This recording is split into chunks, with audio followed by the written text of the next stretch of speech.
50 minutes or so with a working luncheon.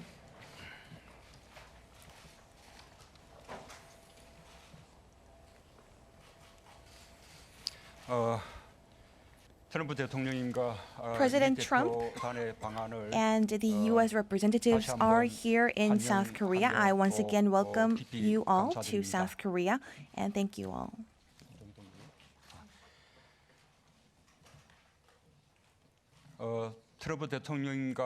President Trump and I, ever since we were inaugurated as presidents, the alliance between the two countries have been intensified.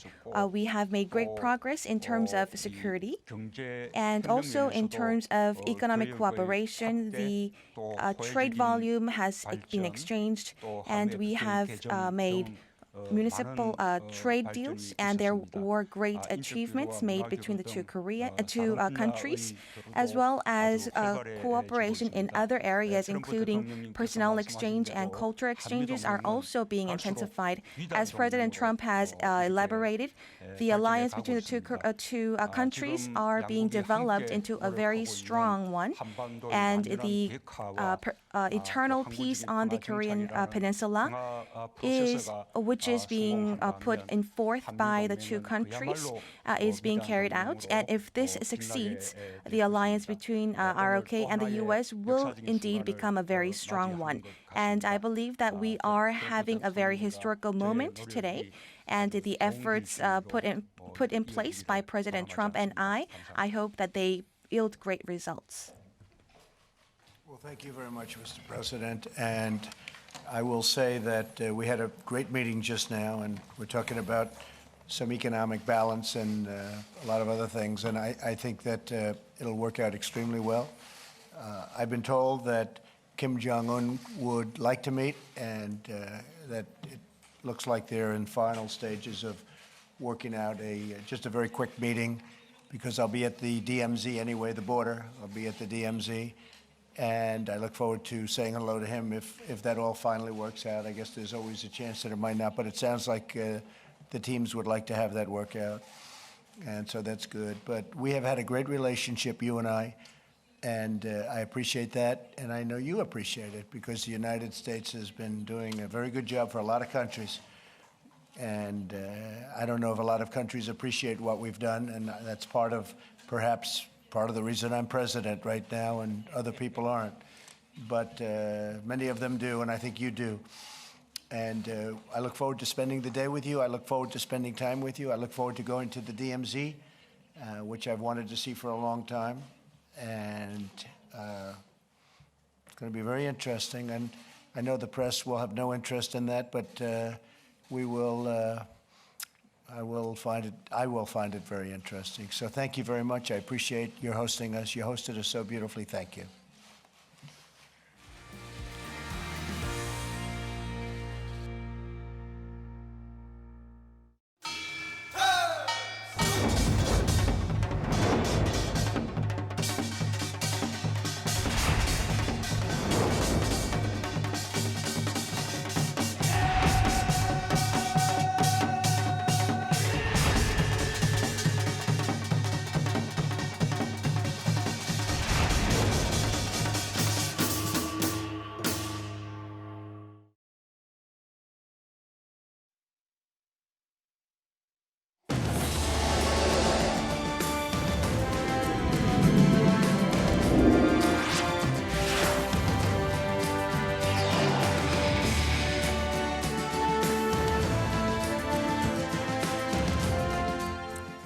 Welcome back to this special edition of Arirang News. We've been bringing you live coverage of U.S. President Trump's visit to South Korea and the 2-hour-long Seoul-Washington summit, followed by a joint press briefing.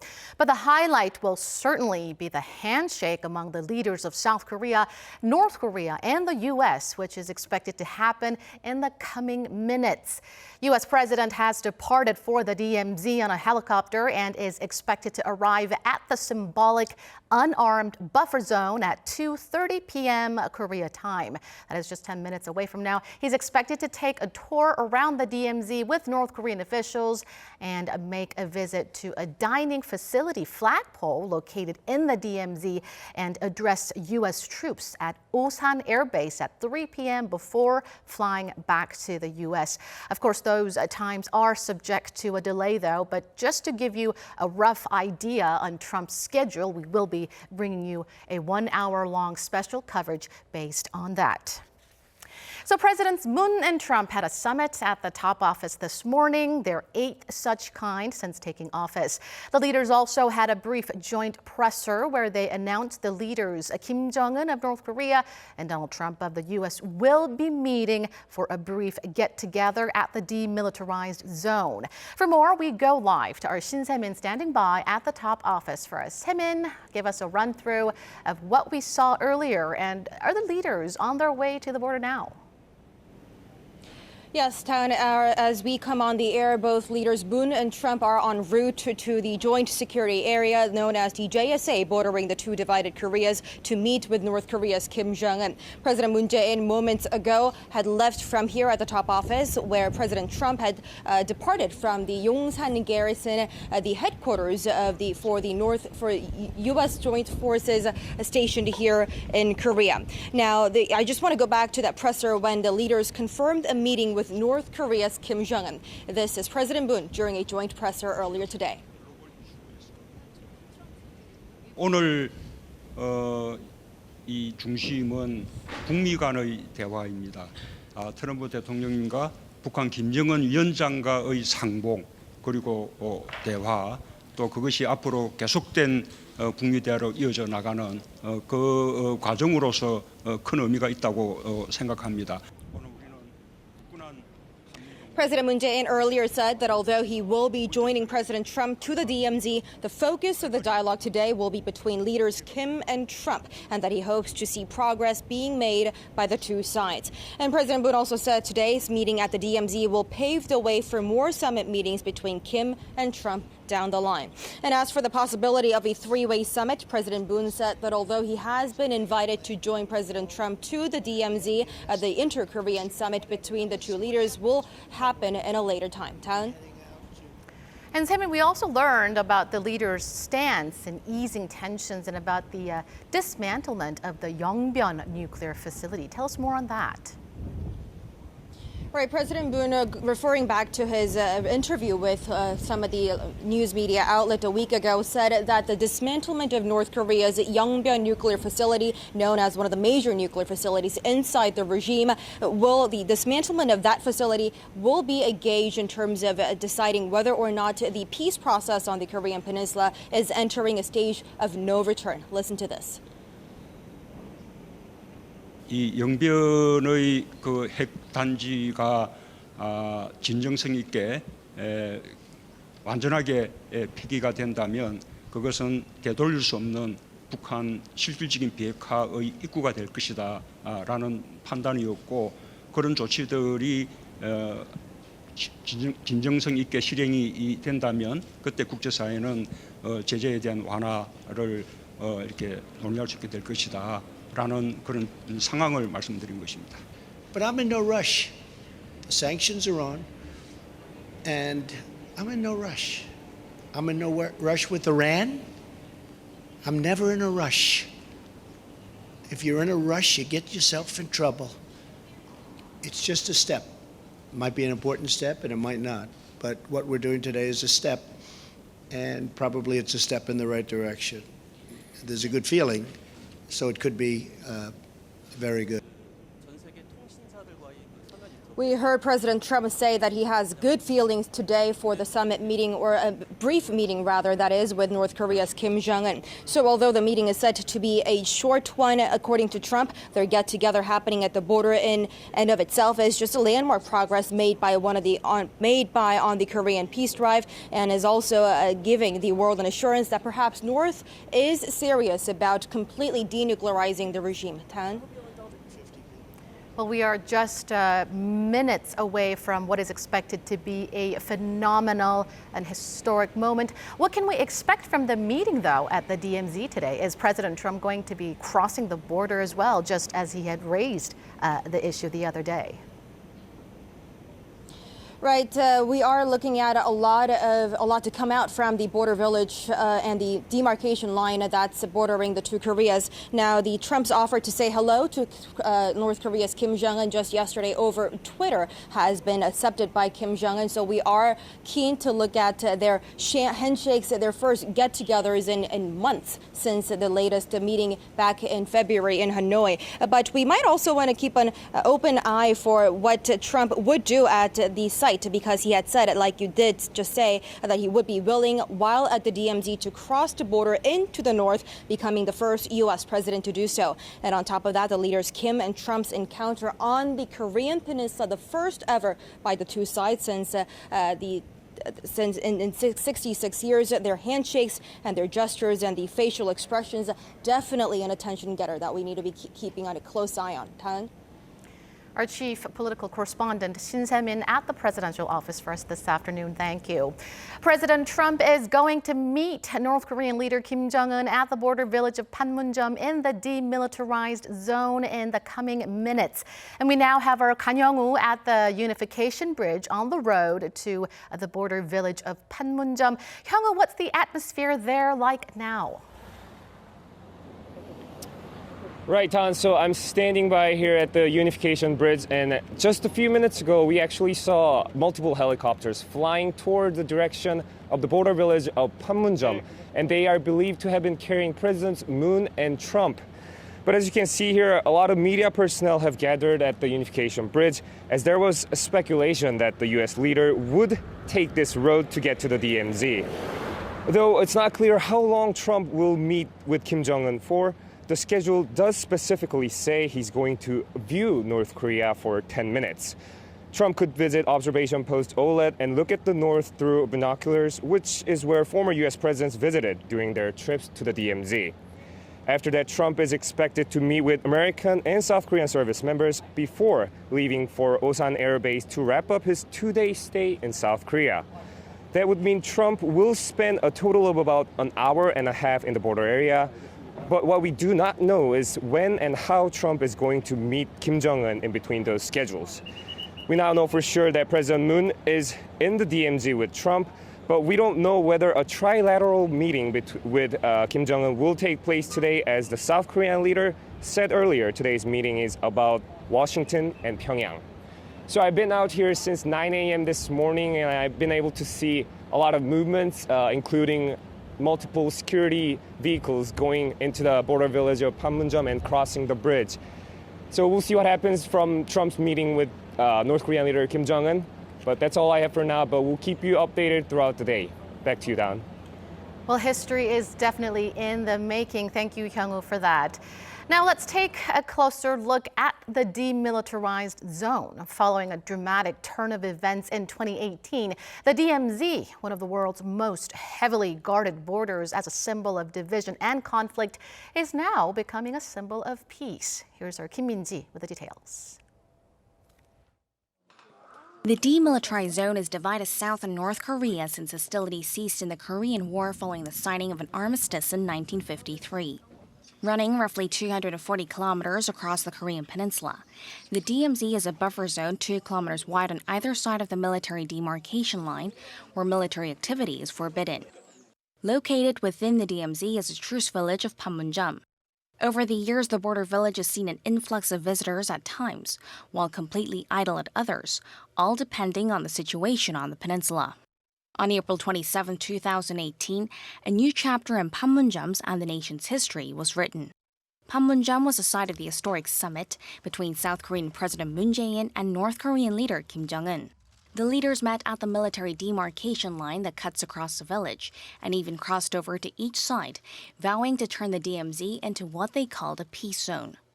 2 more summits followed in its wake, gradually transforming one of the world's most heavily fortified borders into a symbol of peace, rather than a symbol of conflict and division. The two Koreas inked a military agreement that removed landmines on guard posts within the area, as well as arms and ammunition. 35 soldiers from each side still stand guard, but they're unarmed.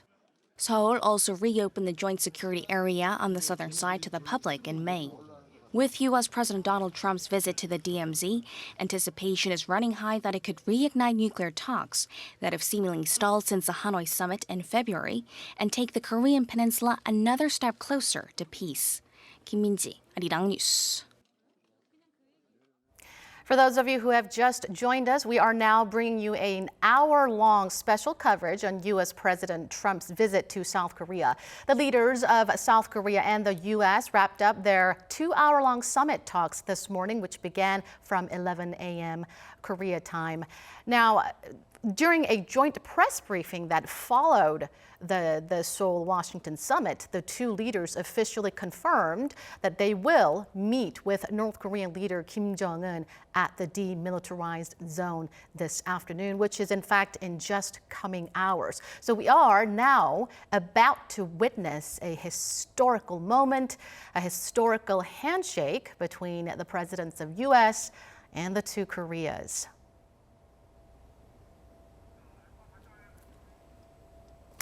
Now, for further analysis on this huge breaking news today, we are joined by Dr. Ko Myung-hyun of Asan Institute for Policy Studies, as well as Arirang's Unification Ministry correspondent Oh Jung-hee in the studio for us. Good to have both of you. Thanks. Good to be here. Jung-hee, I want to start with you. We just saw a joint presser just about less than an hour ago. Could you give us the key takeaways from the joint press briefing? Yeah, of course. Well, South Korean President Moon Jae-in and U.S. President Donald Trump both made remarks at the joint press conference. What President Moon Jae-in stressed was that even though the leaders of Seoul and Washington held a summit today, the key point of today's schedule is to, he stressed that the people have to pay their attention to the meeting that's going to take place between the leaders of Pyongyang and Washington. He mentioned that he's going to follow along to the demilitarized zone with U.S. President Trump, but he stressed that the central point of today's schedule is the conversation that's to take place between North Korean leader Kim Jong-un and U.S. President Donald Trump.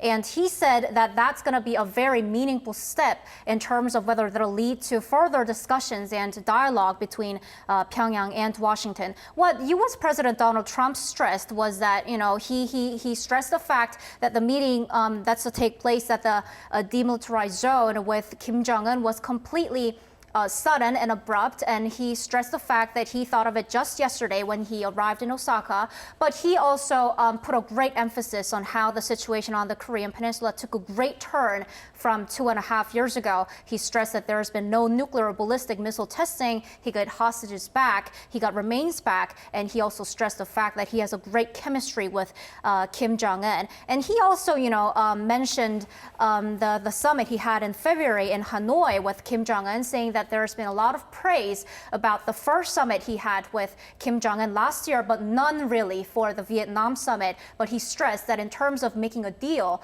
the summit that took place in Hanoi is actually more meaningful and more important. So those were the key takeaways from the joint presser, I would say. Now on the screen, we can see the OLED guard post at the demilitarized zone. We are now seeing live feeds from the DMZ of what is happening there. Now we are expecting Trump. We can see U.S. President Trump actually right there. He has arrived at the DMZ and he's expected to meet with North Korean leader Kim Jong-un, as well as take a tour around the demilitarized zone with North Korean officials. Now, for our viewers who may not be so familiar with what the DMZ is, it is an unarmed buffer zone that stretches about 2 kilometers north and 2 kilometers south from the military demarcation line. So at the very middle of the DMZ, the military demarcation line is drawn up, and the line is guarded 24/7 by the South and North Korean soldiers at the, of course, famous joint security area, also called the Panmunjom. So right now we're seeing U.S. President Donald Trump and South Korean President Moon, who says has been invited to come along to the to come along to the demilitarized zone. They're both standing at a post, standing at the observation post OLET. They are being briefed by U.S. soldiers, and from what we see, it seems like they're looking over the border to the north, facing North Korea. Now we're just minutes away from witnessing history. The two leaders of South Korea and the U.S. will meet with North Korean leader Kim Jong-un upon U.S. President's invitation. Now, Dr. Ko, how did you see the South Korea-U.S. summit as well as the joint press briefing that followed? Well, it was pretty much it went as expected in many ways. I mean, we expected President Trump to come to Seoul, have a meeting with President Moon, and essentially repeat over that what President Trump has been saying all this time, ever since the negotiation process with North Korea started back in Singapore last year, which is essentially that despite the major progress being made on the denuclearization front, Trump himself has brought to the Korean Peninsula stability and some sort of certainty, some sort of process, meaning even though it's not really, right now the negotiation between Pyongyang and Washington is at an impasse, the two sides are trying to get in touch and remain engaged in dialogue, as we can see today. I mean, despite the recent impasse, I mean, the two leaders are trying to meet again, at least for a brief time, and somehow create a moment to continue with the dialogue. So in that sense, I think President Trump has been reiterating his achievements so far, which are stability and certainty. And we all apologize for the poor video quality of the DMZ there. We do want to remind you that we are getting live feeds from one of the most heavily fortified borders in the world. So, Tongyi, could you give us a recap of how this DMZ meeting was materialized? Right. So when President Trump was leaving for Osaka on Wednesday, he said he will be meeting with a lot of people, but not him, referring to Kim Jong-un, but he said that he could be communicating with Kim Jong-un in a different form, and that actually took place yesterday on Saturday morning when he tweeted that, if he will be coming to South Korea, and when he's here, he'll be happy to meet with Chairman Kim at the border just to shake hands and say hello.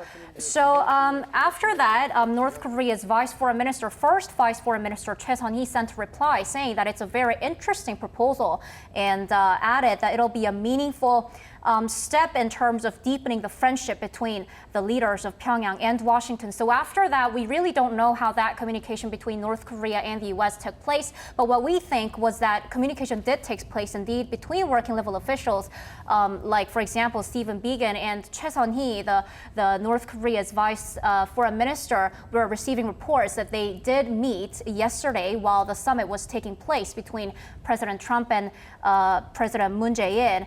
So, and we're also here, we've also seen reports that the working level officials of Pyongyang and Washington spoke with each other over the hotline that's established between the UN command and the North Korean military. So we are expecting that some sort of coordination took place on Saturday, and that's why President Trump just said this morning that final stages, the U.S. is in the final stages of setting the details with the North over this surprise meeting. So now on the screen, what we are seeing is U.S. President Donald Trump and South Korean President Moon being briefed by U.S. soldiers about the post where they are. Where they are right now is the observation post Olet within Camp Boniface, which is a UN command military post located 400 meters south of the demilitarized zone. So we're not really sure where U.S. President Donald Trump will be meeting with, shaking his hand with North Korean leader Kim Jong-un.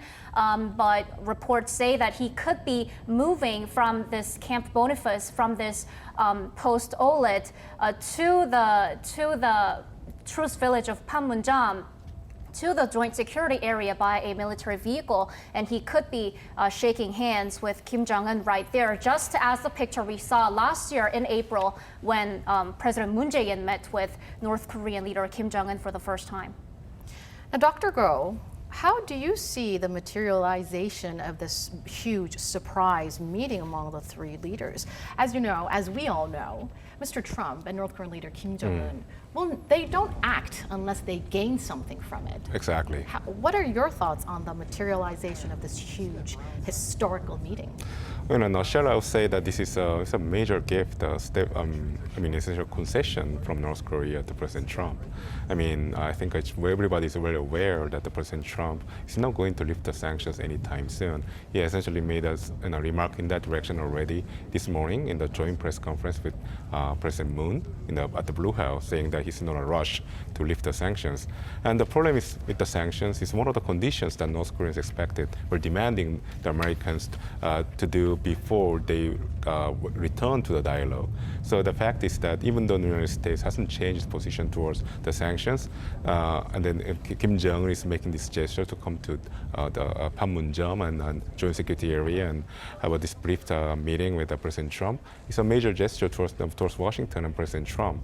Essentially, Kim Jong-un is reaffirming that what really drives the dialogue in the Korean Peninsula is actually the personal diplomacy, personal relations between the two leaders, rather than any diplomatic structure that the two countries are trying to build right now. So in that sense, this reaffirmation of the personal bond is going to be something that the North Korea expects to use as a leverage to change this hardline attitude displayed by the administration officials in Washington that United States should get from North Korea total denuclearization deal before there's any lifting of the sanctions. So in that sense, I think this is like a major gesture on the part of North Korea because they are going beyond the pre-existing conditions to restart the dialogue. Now, Chong-yi, we first saw the possibility of an encounter between the U.S. president and North Korean leader through Mr. Trump's tweet. He impromptu, if you will. He gave an impromptu invitation to Kim Jong-un that he would just like to shake hands with him and say hello, even if it's just for 2 seconds. But some raised the possibility of this meeting being pre-arranged. What do you say to that? Well, that's right. What we saw, the recent report we saw from U.S. Political newspaper The Hill was that it had an interview with U.S. President Donald Trump, and there Trump said DMZ is, of course, one of the places he'll visit when he's in South Korea. And he was asked whether he'll be willing to meet with Kim Jong-un if Kim Jong-un indeed proposes to meet, and Trump said yes. But, because of the security reasons, The Hill could not report about this, and this was kept as a secret until now. And after that, we saw U.S. Special Representative for North Korea, Stephen Biegun, arrive in South Korea a couple of days before U.S. President Donald Trump would come. And this also raised speculation that Biegun could be here to sort of, coordinate with the North Korean officials about this possible encounter. But we're not really sure about that factor. But what we are reading from the U.S. media outlets is that there have been widespread rumors in Seoul and Washington that Trump could be, creating an opportune moment to meet with Kim Jong-un on the sidelines of his visit to South Korea for the summit with President Moon. But we are really not sure if this was a completely impromptu meeting or if this was, at least a little bit planned beforehand. We're not sure about that, but we did receive some reports like that, hinting that there could have been a little bit of consideration beforehand about this surprise encounter. A lot of speculations are rising regarding this historic encounter that is supposed to happen in the coming minutes. Now, Dr. Ko, where in the DMZ do you think the three leaders will meet? And do you think it'll be just a few seconds long, quick handshake and a hello? Or do you think the three or the two, President Trump and North Korean leader, will actually sit down for summit talks? Well, I think it'll be difficult to envisage where they want to have an actual meeting, especially if it's a three-way meeting between President Trump, President Moon, and Chairman Kim. But then we can, get some idea from previous meetings between North Korean leader and the South Korean leader, especially the one that took place last year in Panmunjom, the first summit between the two. And in that case, as most of the meeting took place on the southern side of the DMZ, on the South Korean side, and at the House of the Peace, and also most famously, the two leaders actually took a walk together, and they walk across this pedestrian bridge, and they had this solo meeting just between the two leaders for half an hour discussing the sensitive matters of denuclearization. So I think that's something that the President Trump might use as a template. So the speculation the expectation that the three leaders might just have a handshake and then turn their back and come home, I think that's a little bit difficult to, envisage because, after all, that'll be awkward, first of all. So I think they'll try to maximize whatever time they have together, and they try to get across some sort of message, some sort of assurance that the negotiation should go forward. This historic encounter between President Trump and North Korean leader Kim Jong-un, as well as South Korean President Moon Jae-in, are making global headlines as we speak. And now we can see on the screen, we're getting live feeds from the demilitarized zone. We can see President Trump and President Moon Jae-in having a conversation at the OLED observation post, from which we can overlook the North Korean side, get a view of North Korea. Now, Chung-hee, I want to go back to you. Could you tell us a bit more about North Korea's first Vice Foreign Minister, Choi Sun-hee? She was actually the first person to respond to Mr. Trump's tweet yesterday. That's right. She is regarded as a figure who serves as a mouthpiece of North Korean regime. She's a very big figure in terms of North Korean diplomacy. Well, from years ago, she's been involved in North Korea's negotiations with the U.S. But what we have to remember is that after the Hanoi summit breakdown, Choi Sun-hee, the North's Vice Foreign Minister, and Ri Yong-ho, the North's Foreign Minister, they too abruptly held a press conference in Hanoi, saying, explaining the reasons why the deal couldn't be made between the two sides, and claiming that what the North actually asked for was a partial lifting of sanctions, but the U.S. just wasn't, willing to accept the North's proposal. And after that, Choi Sun-hee has been very active in terms of expressing the North's stances regarding the nuclear negotiations with the U.S. She is a very key figure. She is a figure who's been deeply involved in nuclear negotiations with the U.S. But in March, we have to note the fact that she was elected the deputy of the North's parliament called Supreme People's Assembly, and she also became one of the members of the North's top decision-making body called State Affairs Commission. So she is definitely positioning herself as one of the core figures near North Korean leader Kim Jong-un. And plus, she also rose to become the first vice foreign minister within North Korea, which means the #2 position in the North's diplomatic arena. So yeah, we definitely will have to pay attention to her. And she is also the direct counterpart for a U.S. Special Representative for North Korea, Stephen Biegun. Now, Chung-hee, as you know, things have been stalled. Things have been stuck in limbo for months now since the collapse of the Hanoi summit. But it seems like we are seeing a recent turnaround in the atmosphere surrounding the Korean peninsula. We've seen the summits between Kim Jong-un and Russian President Putin, as well as Kim Jong-un and Chinese President Xi Jinping. And of course, there was the exchange of personal letters between President Trump and Kim Jong-un, and to the expected handshake at the DMZ today. So we are seeing quite a vast and prompt diplomatic development surrounding the Korean peninsula. What do you make of this atmosphere suddenly all warmed up, and the leaders, President Trump and Kim Jong-un, all warm and cozy? How do you see this recent turnaround of the atmosphere on the Korean peninsula? Well, since the Hanoi summit, North Korea has been criticizing the U.S., releasing statements criticizing the U.S. for continuing some hostile acts, which obviously refers to the international sanctions. The North has been saying that the international sanctions, keeping them, really goes against the spirit of the Singapore summit declaration. But recently what we saw was that North Korean leader Kim Jong-un sent a friendly letter to U.S. President Donald Trump. He was the one who first took the action to show that he is indeed willing to keep his personal friendship with Donald Trump, which President Trump very much appreciated. And after that, And after that, U.S. President Donald Trump sent a reply to North Korean leader Kim Jong-un. And this exchange of letters really was followed by a summit between Chinese President Xi Jinping and North Korean leader Kim Jong-un, where Xi Jinping really delivered North Korean leader Kim Jong-un's message. He said North Korea is still willing to denuclearize. North Korea will stay patient. North Korea is willing to talk, and it's willing to continue on the reconciliation process with South Korea. So all these diplomatic turnaround has been taking place.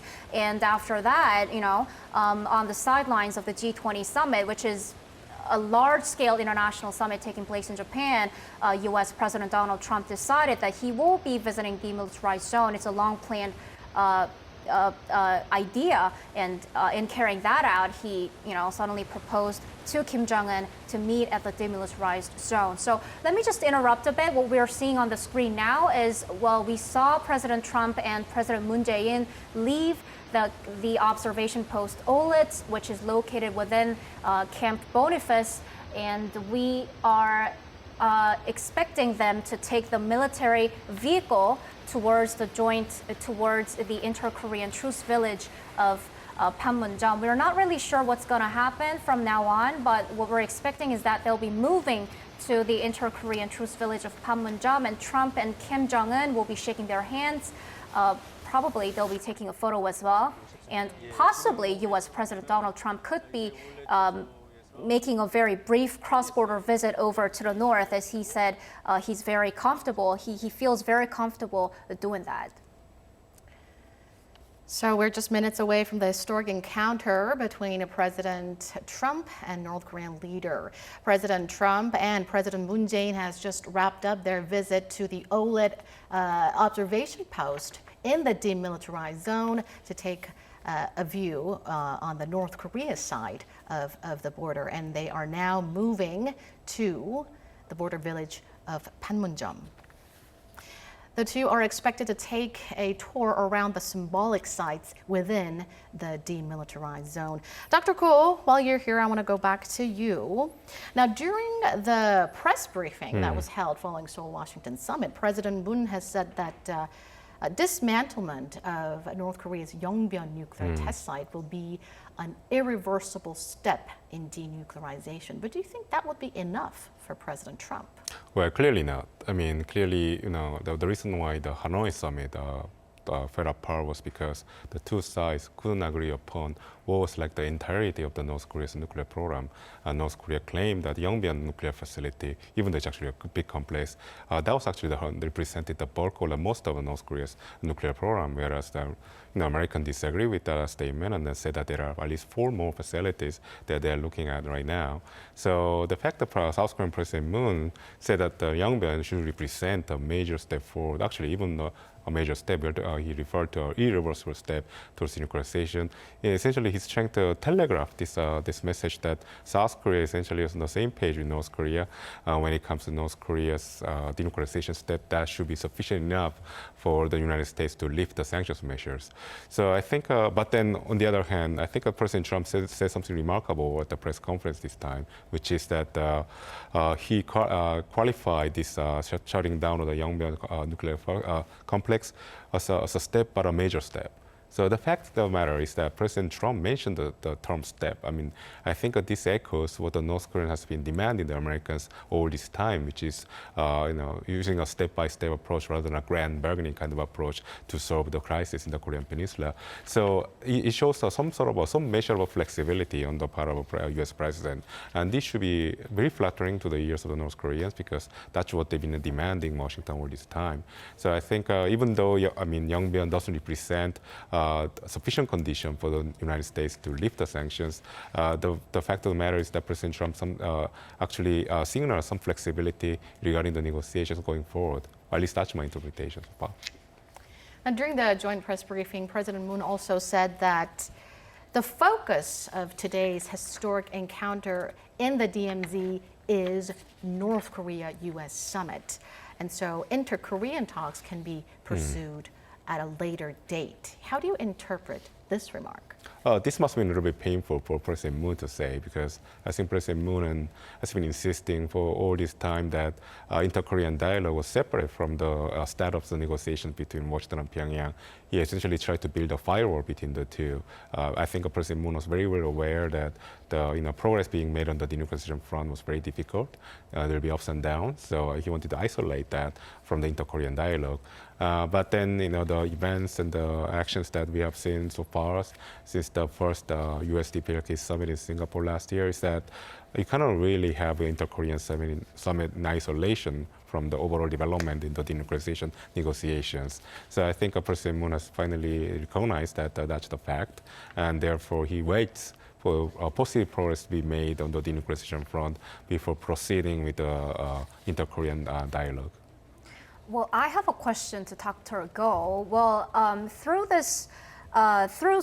U.S. President Donald Trump's visit over the weekend, as well as Bigen's visit to South Korea, we're seeing a slight change in tone from the U.S. in terms of carrying out this nuclear negotiation with the North. They say that they're ready for some constructive dialogue with the North to carry on a approach that goes simultaneously and in parallel with the North. So that's actually the claim that North Korea has been making in terms of achieving denuclearization. And what we have usually expected from the U.S. side is one-shot deal, to put in short. Right. But we're seeing a slight change in tone. So how do you interpret this change in tone from the U.S. side? I think that this is a realistic assessment on the part of Washington, I would say, because it's very difficult to have any negotiation when one side has to concede everything before the other side actually makes concessions in exchange. So it's always a give and take deal. And I think the North Koreans, despite all their flaws and the lack of confidence the international community has on North Korea, they've been saying, making a logical statement in that regard that the whatever negotiation they're going to have with Washington would have to be step by step. And I think that was the previous position by the United States before going to the Hanoi summit.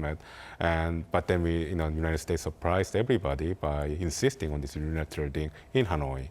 So I think we are going back to the trend that we have seen before Hanoi, and therefore the United States is showing more flexibility regarding the negotiations. And the fact of the matter is that this parallel approach is actually a step towards the step-by-step approach, even though it's not quite there. It shows it signals flexibility in negotiations, and this should be, quite well received by Pyongyang, but it really depends on how Pyongyang sees this. Is Pyongyang going to say, "Oh, this is good enough for us to go back to dialogue and re-engage in Washington," or are they going to sit back and ask for more? So this is something that we have to wait and see. Well, I have actually one more question to add on to that as a follow-up question. Stephen Biegun, when he was speaking at the Stanford University in January, he actually mentioned that the U.S. is willing to go step in step in steps with North Korea. But then after that, a month later, when the U.S. actually had the summit talks with North Korea, the summit actually broke down because they were not ready to break all these into steps. We've seen that happen beforehand at the beginning of this year, and we see that happening once again. What do you think this will lead to? Well, if the two sides want to resolve this problem by dialogue, through dialogue, then they'll have to take the step-by-step approach. It's clear that President Trump doesn't want to risk returning to the time of tension that we have seen back in 2017. He essentially said that in this morning in the press conference that he compared what he did in the Korean Peninsula to his predecessor's actions, which is more of tension and all that. That's at least how we characterized it. So essentially, that doesn't have the appetite, at least, to go back to the time of tension. So that means that that leaves the only option that President Trump has left right now is to engage North Korea in a way that North Korea can agree to, which is a step-by-step approach towards negotiations. So I think that's the reason why President Trump would like to go back to show more flexibility towards the negotiations. So you do expect some sort of a change in Washington's what was once firm FFVD stance? The FFVD will be firm. I mean, I don't think, the FFVD, just looking at the initials, it characterizes the end state of the negotiations, final and fully and the verifiable dismantlement. Doesn't really characterize how we're going to get there. So step by step, it's not mutually exclusive from FFVD. So, I mean, that shows, that gives the Washington more flexibility in negotiations. And the problem, though, is that it's a matter of time. I think the officials in Washington, they're worried that if they grant North Korea any space or time to negotiate over the terms of denuclearization, they'll do what they did in the past 2 times that they negotiated with the United States for denuclearization. Essentially, they held back, and then behind the scenes, they kept developing their nuclear technology, and this time with the missile technology.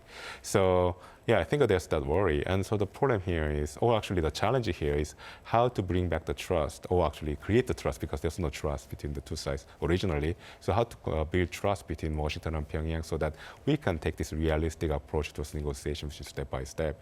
And that's something that North Korea has been failing so far. North Korea hasn't been able to provide any evidence or indication or like a signal that they are willing to take the first step in showing trust towards Washington. And I think this meeting between, this handshake meeting between President Trump and Kim Jong-un signals a little bit of flexibility on the part of North Korea too. I mentioned beforehand that this meeting, in the Munjom meeting, this 2 seconds meeting, whatever that is, it's a major concession from North Korea to the United States, because Kim Jong-un is actually taking a risk of having another meeting with President Trump and returning home with nothing, without having effectuated change on the American position. But he's basically saying that he trusts his friend Donald Trump. That's the reason why he's taking this step, even though it's a symbolic step. So in that sense, I think North Korea is also showing some sort of flexibility in terms of negotiations. I do have much more questions lined up for both of you, but let's now take a chance to hear from a foreign expert's perspective on this huge issue. The historic meeting of the leaders of the 2 Koreas and the United States is being closely observed around the world. Let's now connect to Bruce W. Bennett, a senior defense researcher at the RAND Corporation. Thank you so much for joining us. Happy to do so.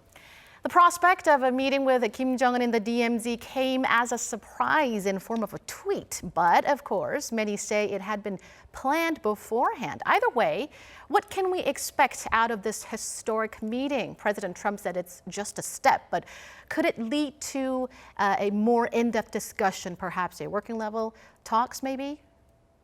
Well, I think the first thing we have to recognize is the president has described this as a 2-minute meeting. If it's 2 minutes, it's going to be very hard to have any substance, even setting follow-on discussions. If it's 10 minutes or 20 minutes, that might be different. But so far, all we know is that it's planned to be just very short. I think, though, the key thing is, will the president have a specific proposal that he wants to give Kim Jong-un that hopefully will make a difference in the subsequent discussions?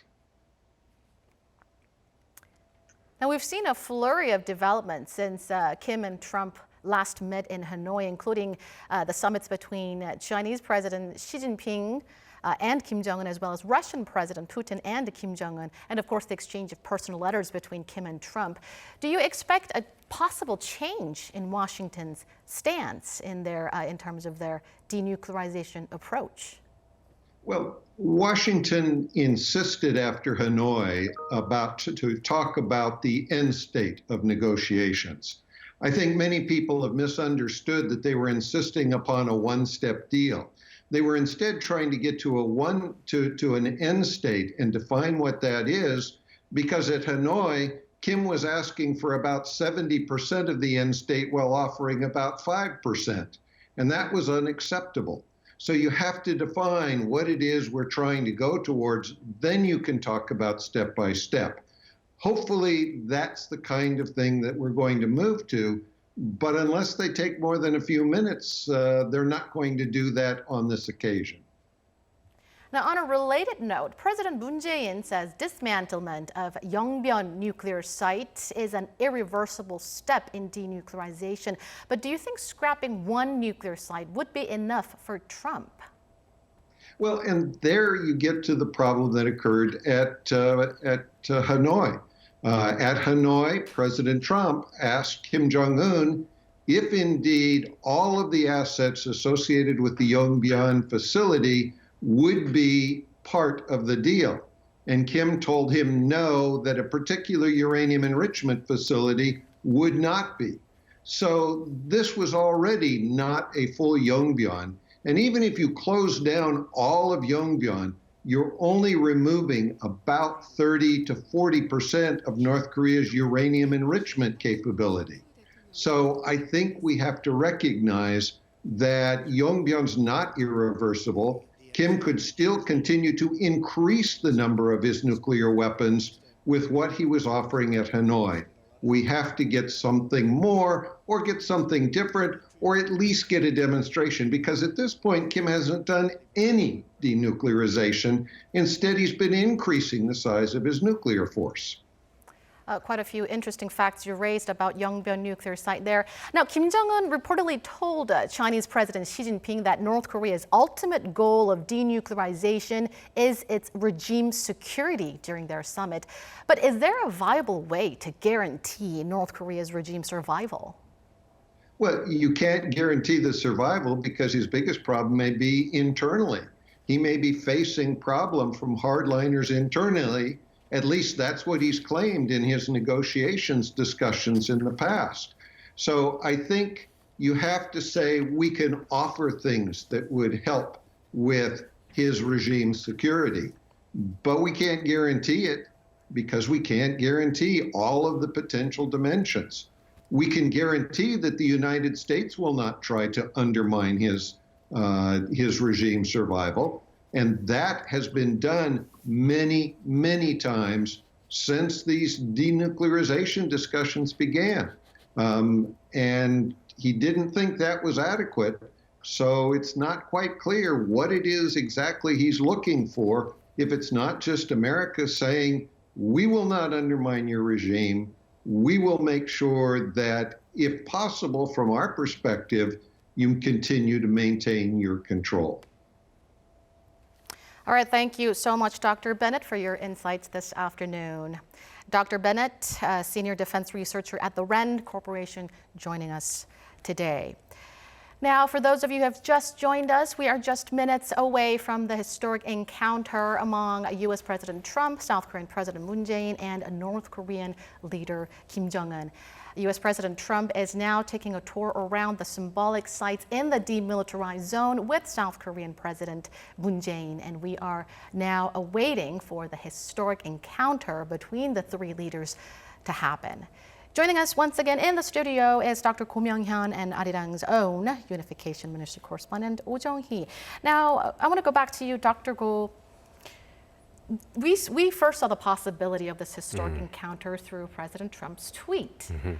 But why do you think he raised the invitation to begin with? What do you think he was aiming for through this what is expected to be a very short encounter?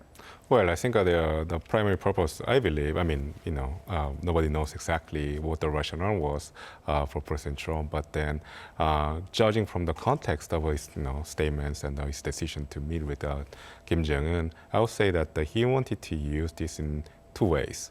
One is for the domestic political purpose. I think he wanted to project this image that he's actually, despite the domestic criticism of President Trump as being not a good diplomat or not a good statesman, actually he is a good statesman, at least when it comes to North Korea. And he contrasts his actions in North Korea to what he's doing in the Middle East. He's raising tension there by raising the level of sanctions against Iran and making all this hostile noise towards Iran. Whereas in the Korean Peninsula, he's actually taking a more positive and friendly attitude towards Pyongyang. So I think he's showing that he's not a single-minded, like a neoconservative president who's bent on starting like a global conflict. He's showing that he's using his, policies in a measured way, depending on the context. I think that's the reason why he liked to employ, this occasion of this visit to Korean Peninsula as a way to send a message to domestic audience that he's having diplomatic success despite the criticism that he's facing at home.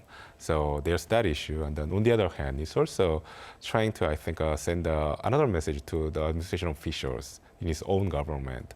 We have heard so far from his top advisors, such as National Security Advisor John Bolton, that United States would like to see a unilateral dismantlement of the North Korea's nuclear program before leaving any of the sanctions measures.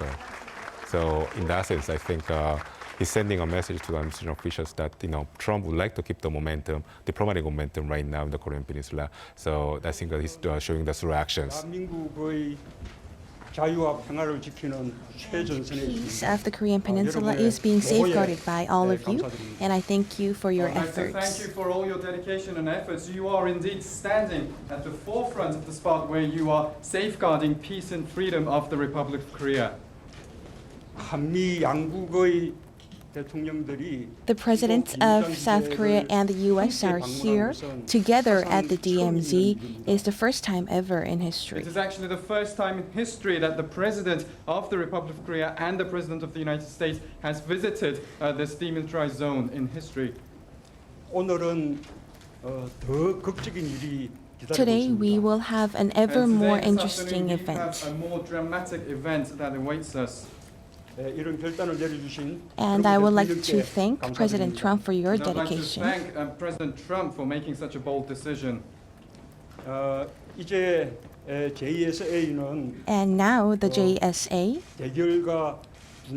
is no longer a symbol of confrontation, but rather one of peace.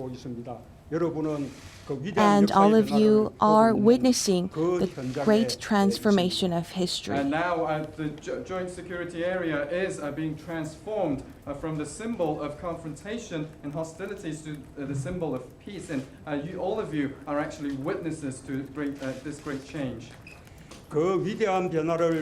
And these historic changes are being made by President Trump. The person who has actually brought this great change about is, of course, President Trump. He is the proud president of all of you.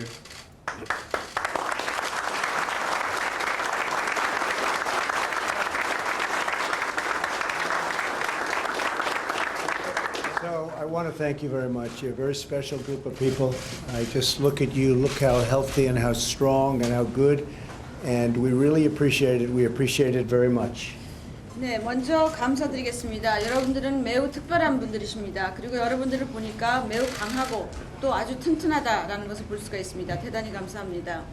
So this was a scheduled visit from a number of months ago. We went from the G20, and I promised your president, President Moon, who is a friend of mine, I said, we have to see the DMZ. And so this was scheduled for a long time ago. And then yesterday I had the idea, maybe I'll call Chairman Kim and see if he wants to say hello. So we didn't give him much notice, but we've become, we respect each other. We respect each other, maybe even like each other. And he's agreed to meet, and I'm going to meet him in about 4 minutes. So I'm going to cut my speech a little bit short, other than to say you are terrific people. You've done a fantastic job, and we're with you all the way. You know that. 네, 이번 방문은 사실 수개월 전부터 계획된 것입니다. 그렇지만은 G20 오사카에서 회의를 하고 문 대통령께 나는 비무장지대를 반드시 방문해야 되겠다라고 얘기를 해서 여기 왔습니다. 그런데 어제 갑자기 내가 이까지 왔으니까 김 위원장을 만나보는 것이 좋겠다. 그리고 서로 인사하면 어떨까? 그래서 굉장히 촉박한 시간 내에 이렇게 만남이 이루어진 것입니다.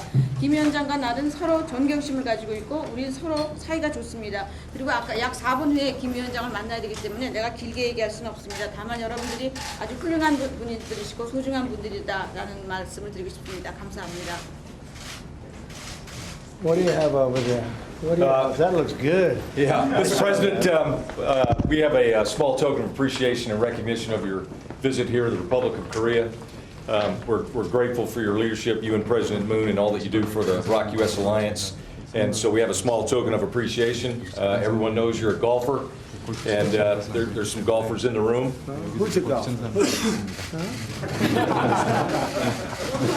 So we got you. We're hopeful. I know you get a lot of gifts, but we're hoping that this one is one that might find some utility for you on one of your golf courses.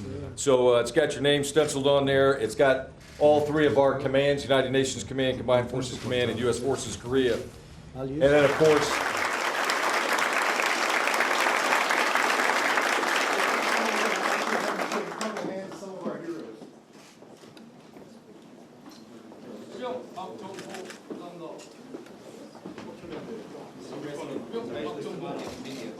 So you're into citizenship.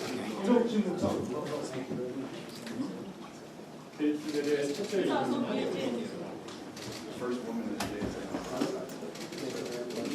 This is our company commander. So brought a lot of leadership and energy to the job.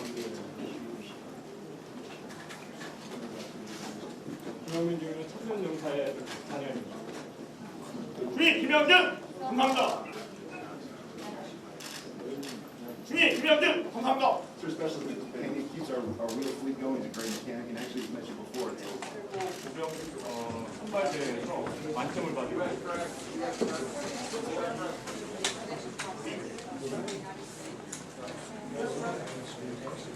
주의 김진세 감사합니다. Sir Lori Freeman is our assistant. He's done a great job training the alliance and interagency partnerships. Sir, the last thing we're going to do is ask you to follow a tradition to sign our wall. There on the screen, we could see President Moon Jae-in and U.S. President Donald Trump addressing the South Korean soldiers as well as the U.S. troops in a dining facility of a base located in the DMZ. They are now just minutes away from their historic encounter with North Korean leader Kim Jong-un. Now, U.S. President Donald Trump seems to be leaving a signature, and he said he's going to meet with North Korea Chairman Kim Jong-un in 4 minutes when he was addressing the soldiers there. So we are expecting that handshake encounter to take place in only a few minutes. Now, the encounter will be historic. Just to picture the three leaders in one room, in one space, it will be of high significance and it truly will be historic. But I personally think it's also a graphic, a vivid reminder that the two Koreas are still technically at war. And despite all this friendly atmosphere surrounding the Korean Peninsula, they're all smiles today, very warm, very cozy, all rosy. But I do have to ask you a painful question, Dr. Go.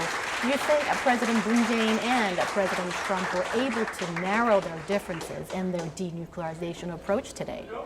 Well, with Chairman Kim, you mean? Yeah, with North Korea. No, between President Moon and yeah. President Trump, because there were some discrepancies between Seoul and Washington. So clearly, there's been a little bit of a, it's still a discrepancy, but then I think that will remain for some time. Clearly, because the priorities for respective countries are different when it comes to denuclearization of North Korea.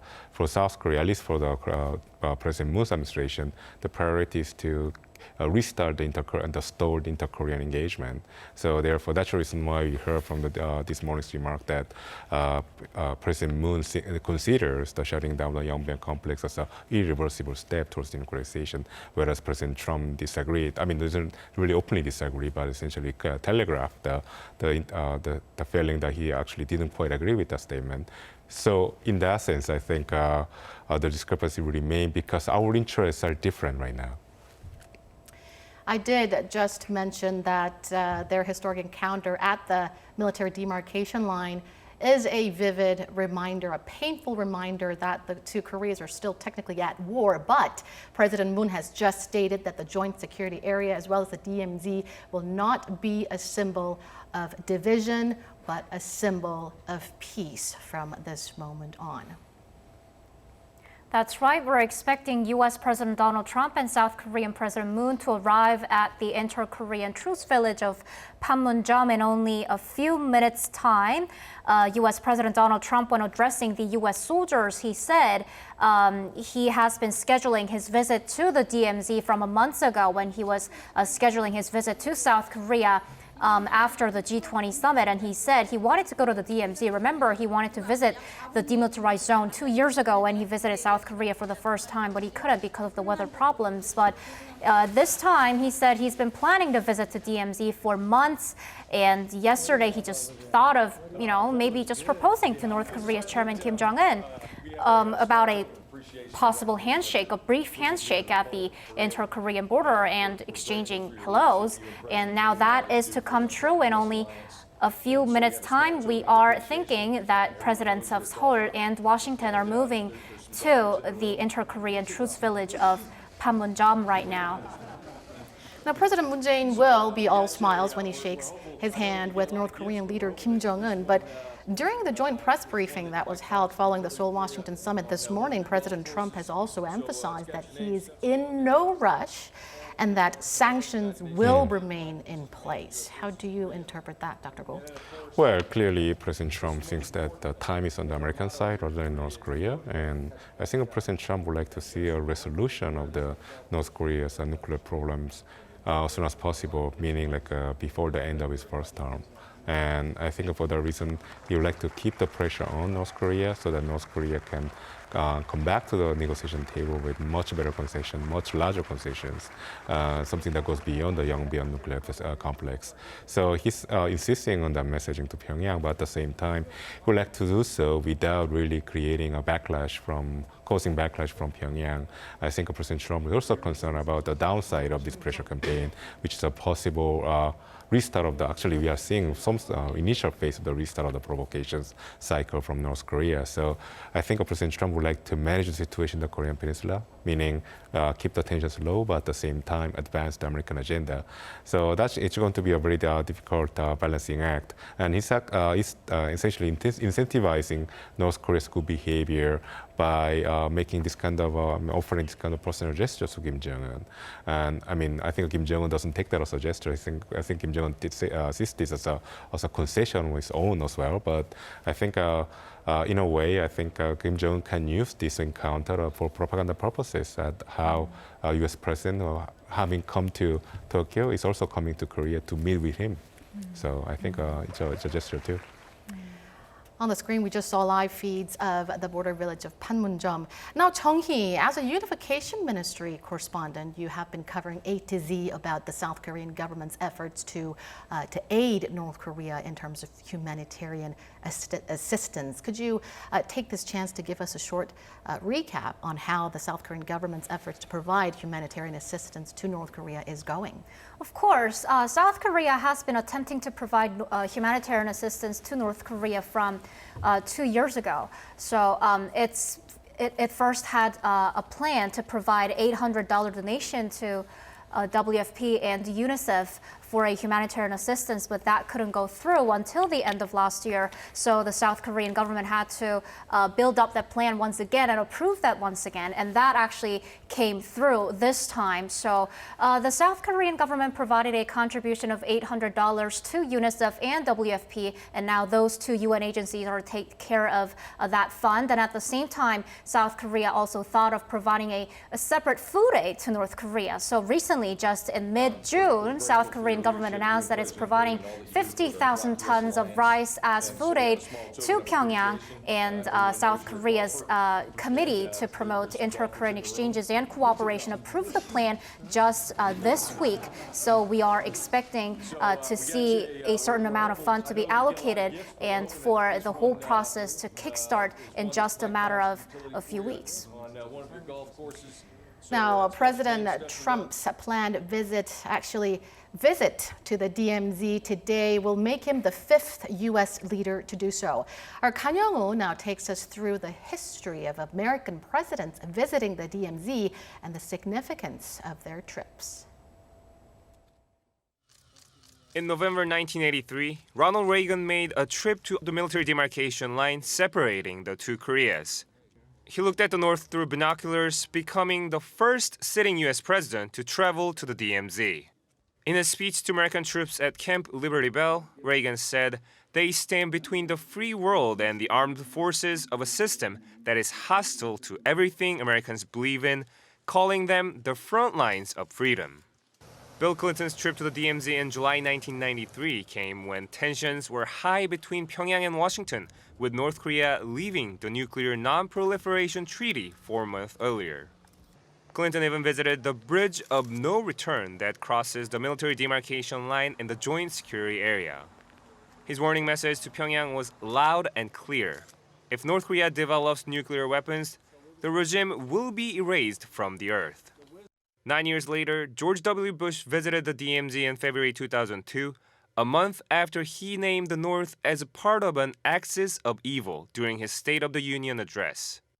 But Bush toned down his words after his visit to the DMZ. At a joint press conference with South Korea's then-President Kim Dae-jung, Bush said he was deeply concerned about a country that is not transparent, allows its people to starve, and develops weapons of mass destruction.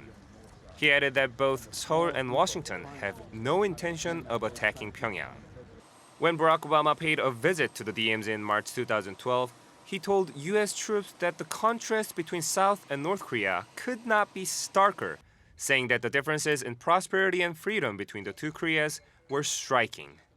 Also referring to Pyongyang's announcement of its intention to conduct a missile launch after it had agreed to suspend long-range missile launches in exchange for food aid from Washington, Obama warned that North Korea will achieve nothing by threats or provocations, and the missile launch would make it even more isolated than it already is. 강영우, Arirang News. Now, we are reporting, giving you a live coverage, an hour-long live coverage, in fact, more than an hour-long live coverage on U.S. President Trump's visit to South Korea. President Trump touched down in Seoul yesterday, and today he is now in the DMZ with South Korean President Moon Jae-in taking a tour around the symbolic sites in the DMZ, as well as addressing South Korean soldiers as well as U.S. troops at a dining facility of a base in the demilitarized zone. Now, we are just minutes away from the historic encounter among the leaders of the two Koreas and the U.S. So while we're still waiting for the historic encounter to happen, Dr. Ko, what do you think is next after their short, brief handshake and after Seoul-Washington summit? What do you expect next? Well, clearly one of the intentions of the President Trump having this short meeting with, short encounter, not even a meeting, but an encounter with Kim Jong-un is because he wants to restart the momentum dialogue with North Korea. And that would probably mean that the working level meeting between the two sides will resume after this. It's been on a standstill for a long time. And we know that North Korea has been very critical of the key American counterparts in this working level negotiations, such as Secretary of State Mike Pompeo and National Security Advisor John Bolton. But then I think with this meeting between the top leaders between the two countries, North Korea and the United States, the actual working level officials won't have any other alternative but to meet again. To follow from the momentum created by this encounter. So I think it's going to follow up by a working level meeting, and hopefully this time around the two sides would have shown some sort of flexibility towards negotiations, as we expect, and then that actually going to create a positive feedback, which will continue with dialogue then on. Now, the world is obviously zooming in their historic encounter and the demilitarized zone. How do you think the key regional players are observing this, namely Russia, China, and Japan? Well, we know that the Chinese president who just visited Pyongyang and before going to G20 meeting in Osaka, Japan. And in Osaka, President Xi expressed his strong support for the resumption of the USD-PRK dialogue. So in that sense, the development taking place right now favors the Chinese interest clearly. And for the Russian side, I think Russian side have a really different perspective. Even though they support, from the Chinese, they probably like the fact that this development is taking place today. But at the same time, Russia and then to an extent the Chinese too have expressed support for a multilateral negotiation process rather than just a bilateral process. So for the multilateral process, like the six-party talks that took place in the 2000s, to take place again, we need to see an end to this bilateral process for good or worse. For multilateral process to resume, to start, this process, the bilateral one, has to end in a way that, failure. So I think that's really a tricky spot for Russia, I'd say. For the Japanese, I think the Japanese are really worried that this resumption of dialogue with North Korea might represent a step back from the unilateral denuclearization condition that the U.S. had insisted so far, and because I think Japan has a deep distrust of the Pyongyang's intentions, and any time that we give, the international community gives the regime in Pyongyang only means a delay of the inevitable, which is North Korea becoming a nuclear state. So I think everybody will be watching this development with very keen eyes. But then, depending on the level of interest and outcome of this process, the expectations, I think the assessment of this process, this encounter today would differ.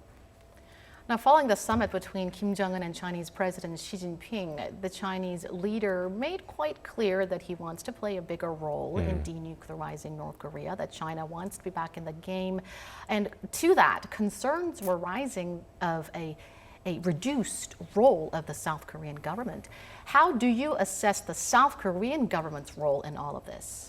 Well, if we see the three-way meeting materializing this time, then therefore, I think in that case, I think this will empower the South Korea's role in the the denuclearization negotiations, contrary to the expectation we had, the concerns we had, that the President Xi's meeting with Kim Jong-un had empowered China rather than South Korea, thereby shrinking the space for South Korea. So I think this is also a gesture from Pyongyang to Seoul that there's still some role and space for South Korea to act. And I think this is also a way for North Korea to give Seoul a second chance, I would say, to be more proactive in engaging North Korea economically.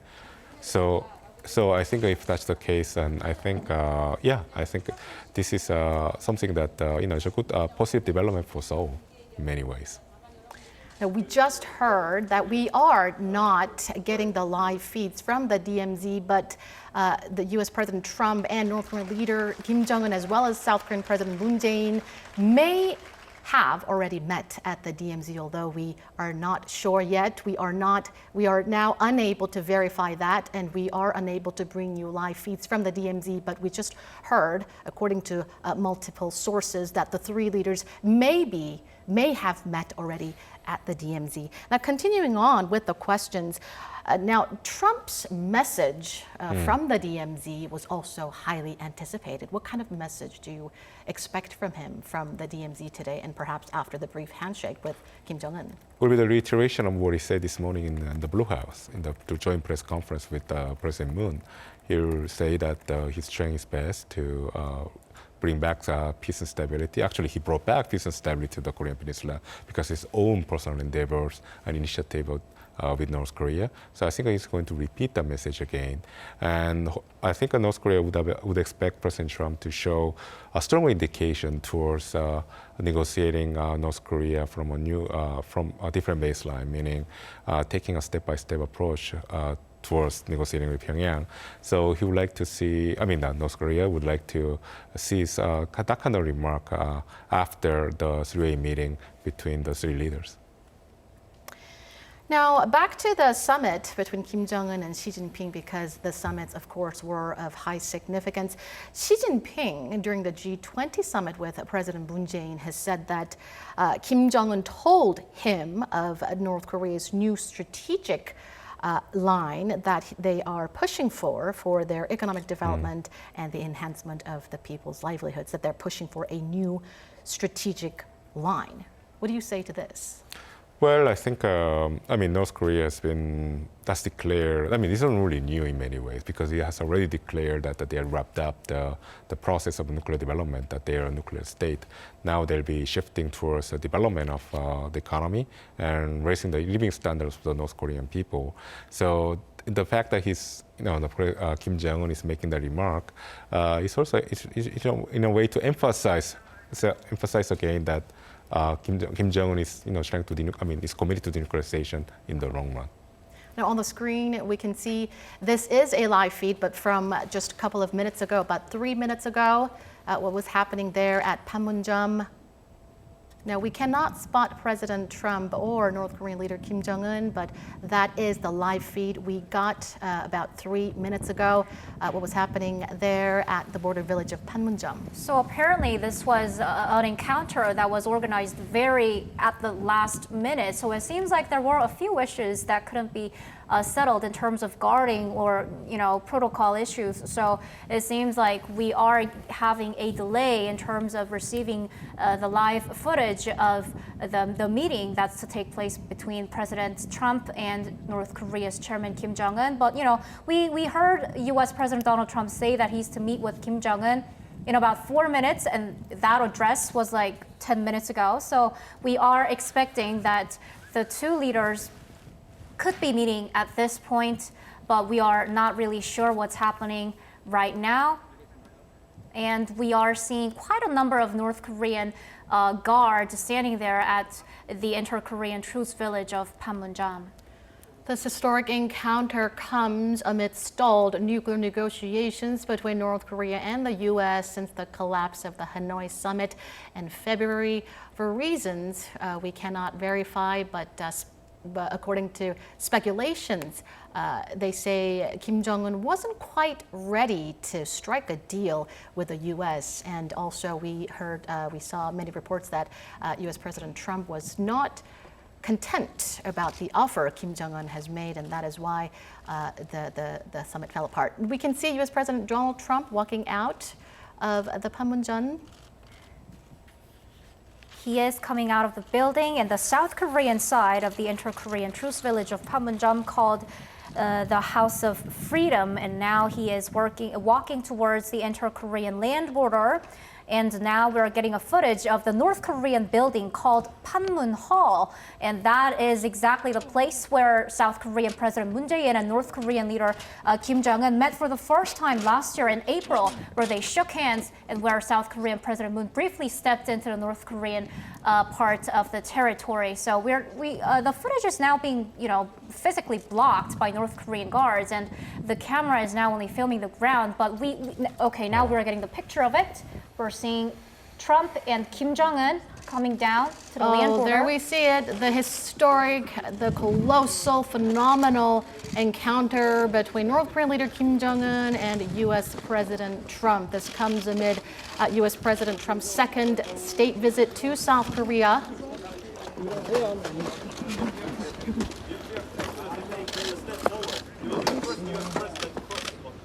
Whoa, no.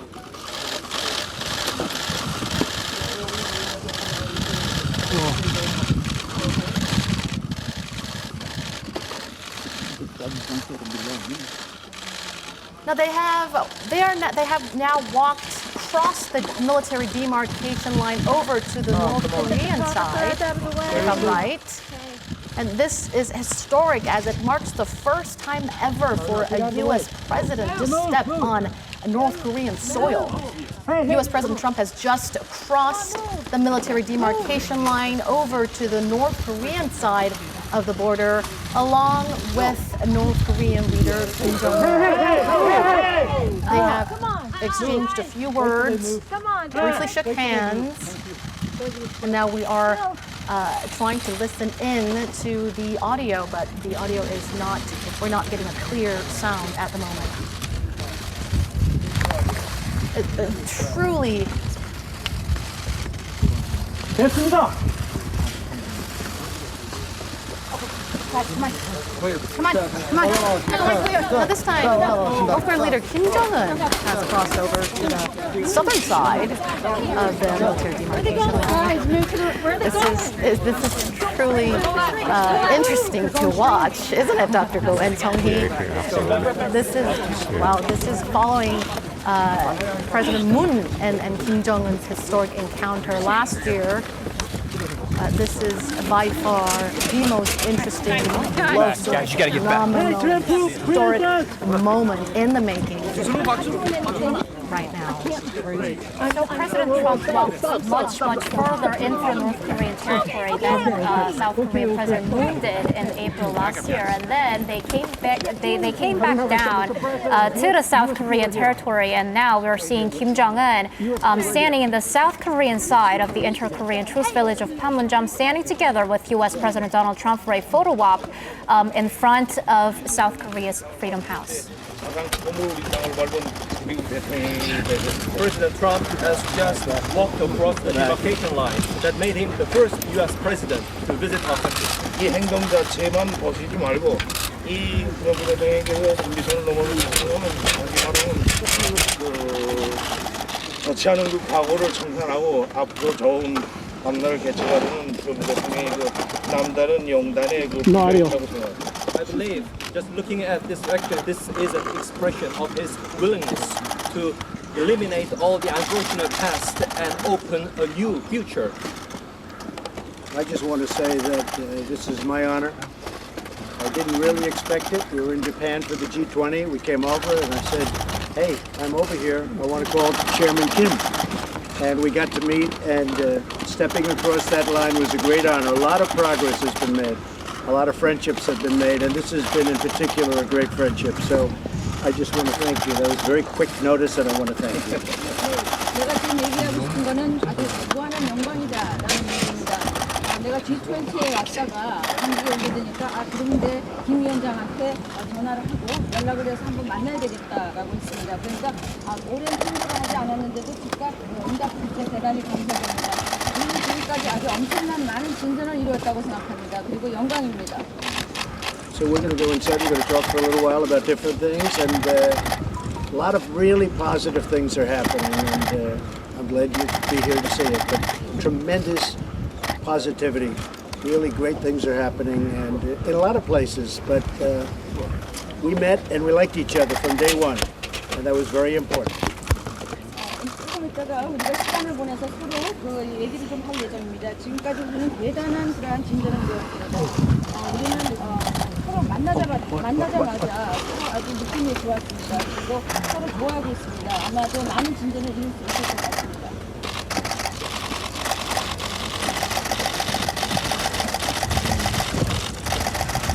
Thank you, everybody. Will you invite him to visit the U.S. anytime I would soon? invite him right now. Is that possible? To the White House.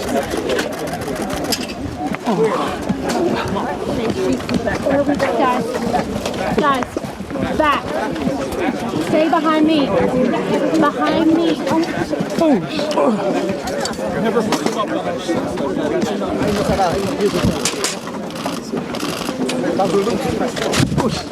가라. 넘어가라. 이게 밀지 마시라고. 저기 찍고 있지.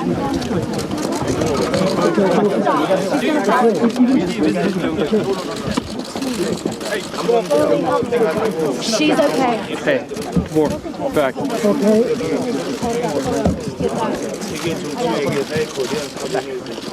When the time is right and President Trump has a chance to visit Pyongyang, it will leave a great mark in the political history of the world. More. Oh my God. Stop. Such day will come.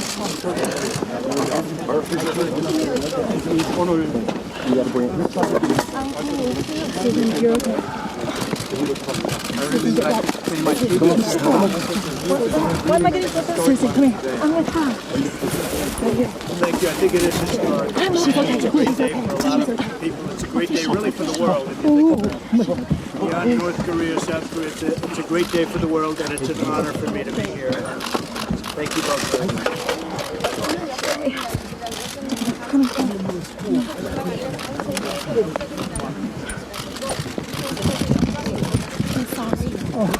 Stop it. Back up. Stop. Leave me alone. Stop it. Stop. It is okay.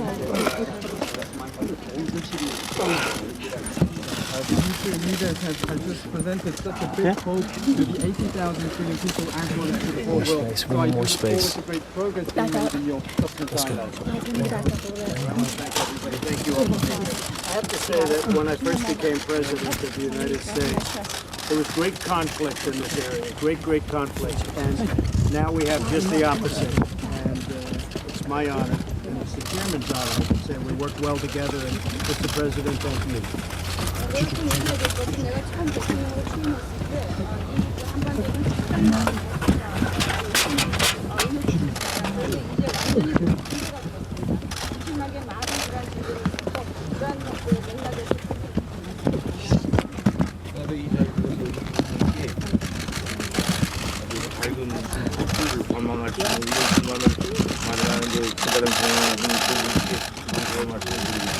I would like to also take this opportunity to express my gratitude for all your assistance in having such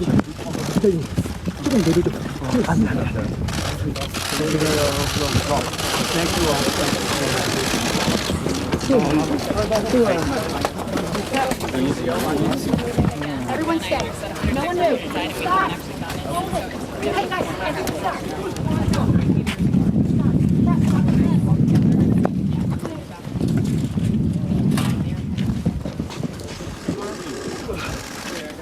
Okay, thank you. Stay. No.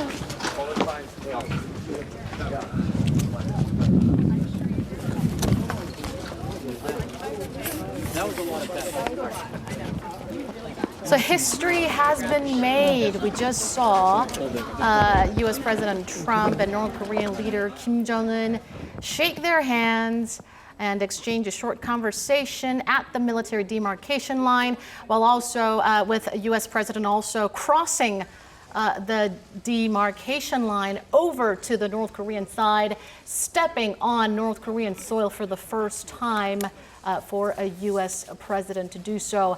And then North Korean leader Kim Jong-un also crossed the border to the south for their three-way meeting that is now taking place in the border village of Panmunjom. The audio sound wasn't that loud and clear, but we could hear that the three leaders, the leaders of the two Koreas and the U.S., will hold a three-way meeting in the border village of Panmunjom. This is certainly a historic day for all of us here in Korea. I have seen nothing like this before. Now, Dr. Ko, how did you see all this? This is a bit overwhelming for me. Well, it is quite shocking. I mean, it's, first of all, as an expert in national security and foreign policy, this is actually quite interesting to see how a meeting like this, a three-way meeting between the leaders of major countries like the three involved here, can happen in just a snap of a finger. I mean, as if President Trump himself has explained how this meeting came about. He essentially said that he was coming to the neighborhood in a G20 meeting in Japan, and South Korea is just 1 hour away from Japan. Then he essentially decided to call his dear friend Kim Jong-un for a brief meeting. I mean, this is actually amazing in many ways. But then the question here is whether this meeting, this like a three-way encounter, is going to lead to a substantial discussion of the stalled negotiation agenda. And I think the substantial part of it is going to take place not only from the cameras as we have seen so far, but behind the doors on the Korean side. So just to give our viewers a recap of what we just saw in the inter-Korean truce village of Panmunjom, it was first U.S. President Donald Trump and North Korean leader Kim Jong-un meeting at the inter-Korean land border at the military demarcation line. So they first met, they shook hands. U.S. President Trump crossed into the north. They walked towards the Panmun Hall in the North Korean territory. They crossed back into the south, and in the South Korean territory, South Korean President Moon Jae-in joined them, and the three leaders of South Korea, North Korea, and the United States stood all together and exchanged hellos. They said hellos to each other, and they exchanged messages of welcome. Now, we couldn't hear loudly and clearly about what the leaders of Pyongyang and Washington spoke, but what I heard, and we are now receiving a live feed of the Freedom House, which is located in the South Korean territory of the Truce village of Panmunjom. That's the building that Trump and Kim and Moon, the three leaders, walked into after they had a short encounter at the area near the military demarcation line. So obviously, Kim Jong-un said when they were having that short encounter, Kim Jong-un said that they are willing to eliminate the hostility, the hostile past, and willing to open up a new future with the U.S. And Trump emphasized that it's a great honor to cross the border into the north. He stressed that a lot of positive things are happening on the Korean Peninsula. And he also said that he is to talk with North Korean leader Kim Jong-un for a while.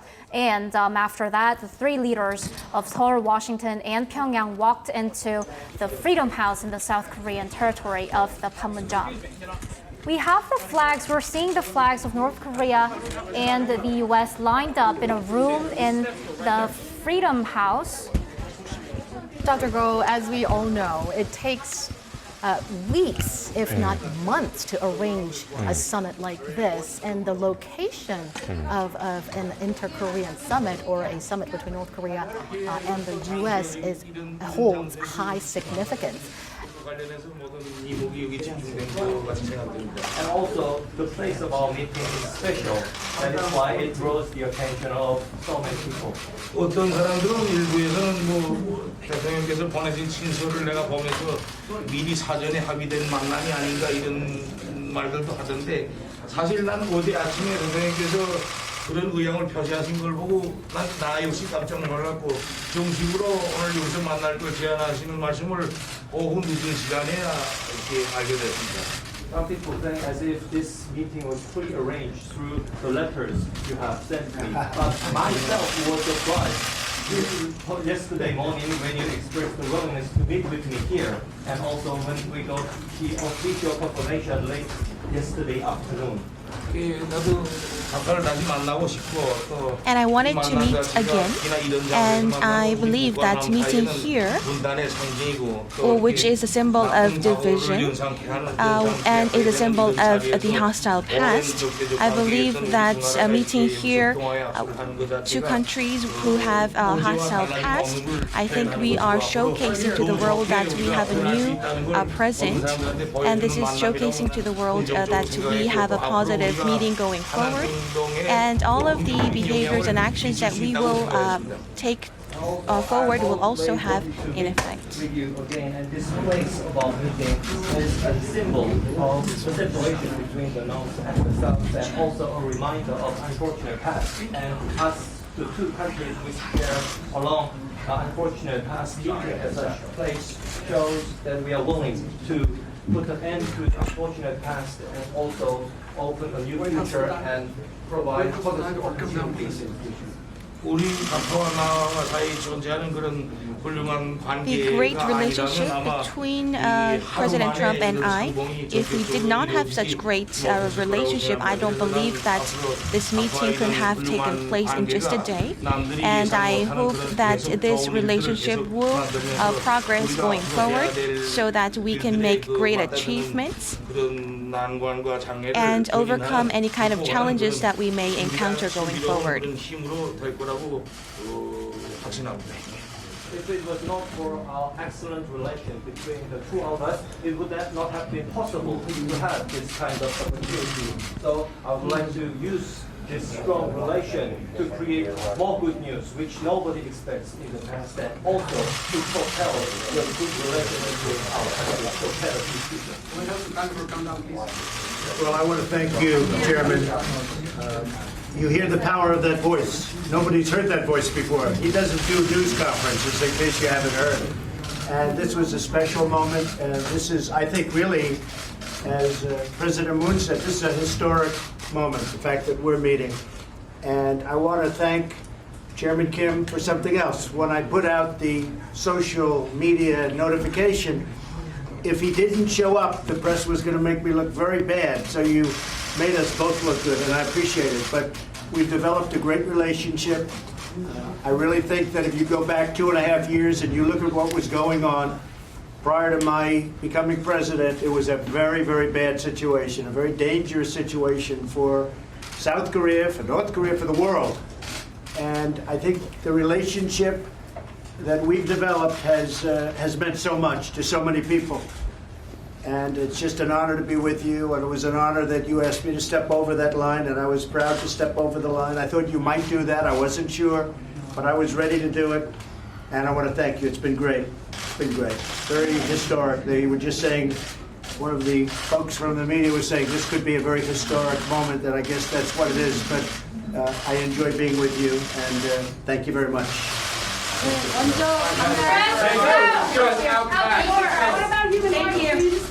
Thank you, Brian. Thank you, guys. Thank you. Move. Thank you. All right, guys, back out the door, please. Back out the door. Thanks. Straight out back. Straight back out, guys. Thank you. Straight back out.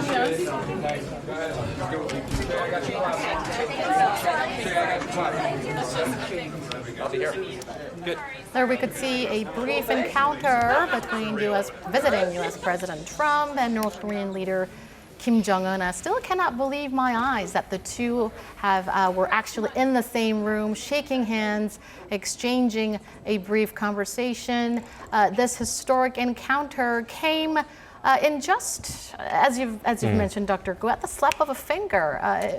At the blink of an eye. To me, this is quite phenomenal because it normally takes weeks, if not months, to arrange such a meeting. But Kim Jong-un has just stated that there were no pre-arrangements and that he heard the news of Trump's impromptu, if you will, invitation of Kim Jong-un late afternoon yesterday. What does this tell you about the relationship between Kim Jong-un and Trump?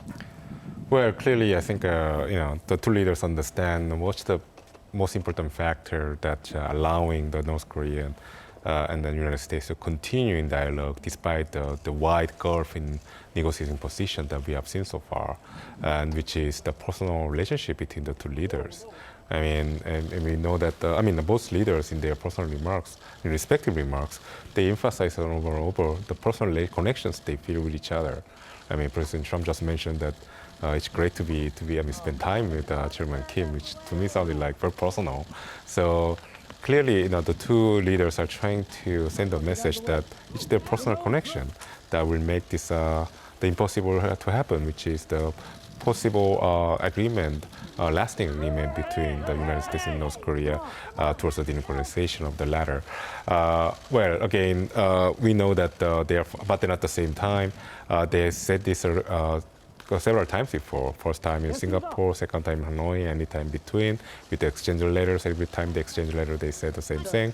But then the challenge they are actually facing, if you're really on the same page about the ultimate status of North Korea as a nuclear-free country, the challenge they're facing right now is really incredibly high, which is how to convince the stakeholders in both countries, both in North Korea and the United States, that the two countries, despite the lack of trust beyond this personal connection that we are seeing right now, despite the lack of trust at the country level, that they can proceed with the successful negotiations. According to my understanding, this was supposed to be a three-way meeting among leaders of the two Koreas and the U.S. president, but now we have just witnessed a summit between the leaders of North Korea and the U.S. How do you analyze that? Well, that's not surprising given what the North Koreans have been saying in the last couple of weeks towards about President Moon and the South Korea's role as an intermediary or catalyst of dialogue between Washington and Pyongyang. And the latest statement from the North Korea's Ministry of Foreign Affairs was really brutally clear that South Korea should step aside in this ongoing negotiation between Washington and Pyongyang. So clearly, North Korea is in a such phase of sidelining South Korea from the negotiation framework. With the recent visit by the Chinese President Xi Jinping to Pyongyang, North Korea has empowered China to be the intermediary or catalyst, the role that the South Korea had previously. So, North Korea is on the move to empower South Korea again. In a way, even agreeing with the President Trump to have this three-way meeting or brief encounter at Panmunjom, on South Korean side of it, is a concession to South Korea, like a positive gesture towards President Moon. But in the long run, North Korea, in the overall scheme of things, North Korea has made it very clear clear that going forward, the dialogue about denuclearization is going to be about between Washington and Pyongyang exclusively with Chinese backing. That's right. If I may add on, actually, I'm hearing from my sources that President Moon Jae-in is waiting in a separate room in South Korea's Freedom House. So actually, we saw the three leaders together walking in to the Freedom House located in the South Korean territory of Panmunjom. But, once they got in, they separated. And obviously, Kim Jong-un and Donald Trump, they went into the same meeting room while South Korean President Moon Jae-in had to wait in a separate room. So that's what we're hearing from the sources on ground. And what we have to know once again is the articles that are published from the North Korean media this morning. They obviously criticized South Korea for being too submissive to the U.S. and not being any help in terms of nuclear negotiations. It's been saying that South Korea has to be more autonomous and more independent from the U.S. to achieve any progress in terms of these nuclear negotiations. So we're not sure if that has a direct connection to what happened right now, but obviously what we're seeing is that President Moon is not joining in for a meeting with the rest of the two leaders. So I guess North Korea is repeating its old pattern of being somewhat open and friendly to the U.S., willing to talk and negotiate with the U.S., but somewhat hostile and somewhat closed doors to the South Korean government.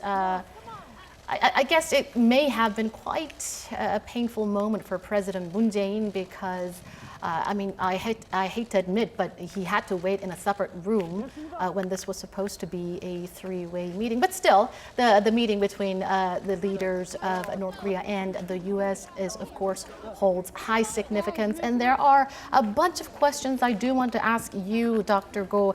Now, one thing I do want to point out is that the meeting between Kim Jong-un and Trump took place at the southern side of the border. Does this hold any significance? Well, I think that this is because of the security reasons. I mean, it will be difficult for the U.S. president to spend any significant amount of time in the North Korean side without the U.S. security detail securing the site. And I don't think North Korea was ready to allow a major influx of presence of American military personnel and security personnel in their territory, even though this is a joint security area. I think that's the reason why they agreed to have this meeting on the southern side. And I mean, the challenge for North Korea to come across, Kim Jong-un to come across the demarcation line and come to the southern side is much lower because he has done that already a couple of times. I mean, we have to remember that the first meeting, inter-Korean summit took place in Panmunjom, but on the southern side of Panmunjom. And I think Kim Jong-un actually feels comfortable coming south. Kind of ironic to say that, but coming south and spending time on the southern side. And we have to remember that this is the first visit by a sitting U.S. president, and then even actually stepping into the northern side of the Panmunjom, going north of the demarcation line, is really remarkable. So I think we have to give President Trump credit for that. Now, CNN has just reported that Trump has invited Kim Jong-un to the White House. Of course, it's no secret that the chemistry between Kim Jong-un and Trump is very cozy and warm. But of course, I do have to remind you that there are U.S. National Security Advisor John Bolton, U.S. Secretary of State Mike Pompeo, and U.S. Special Representative for North Korea Stephen Biegun. We do have these three officials who are somewhat more hard-lined towards North Korea than Trump. Now, even if Kim Jong-un makes a visit to the White House and the third round of North Korea-U.S. summit is materialized, can we really expect some kind of a progress this time? Well, I think in many ways it's going to be a challenge. I mean, we know that I mentioned before that the two sides are facing a remarkable challenge to overcome, which is build a trust where none existed before, and somehow come up with a feasible roadmap for denuclearization. And that's the reason why the dialogue between North Korea and the United States has been held back all this time. And again, I think President Trump and I think Chairman Kim is on the same page in this.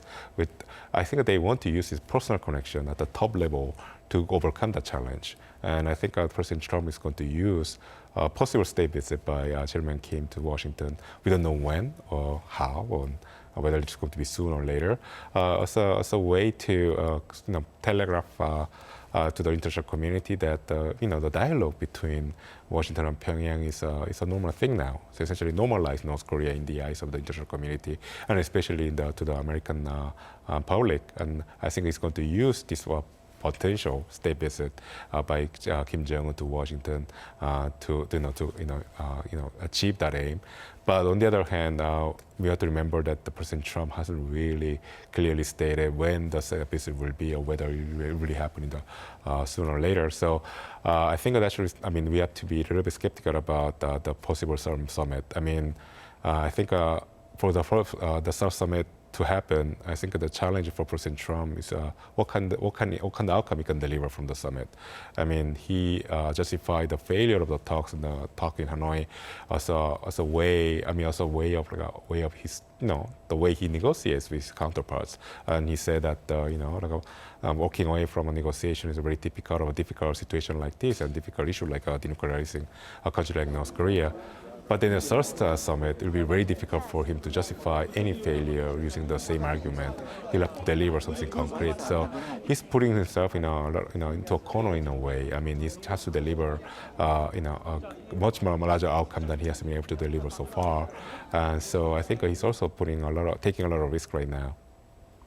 Some argue that this could end up being just a one-time diplomatic show, but you do expect some kind of a progress.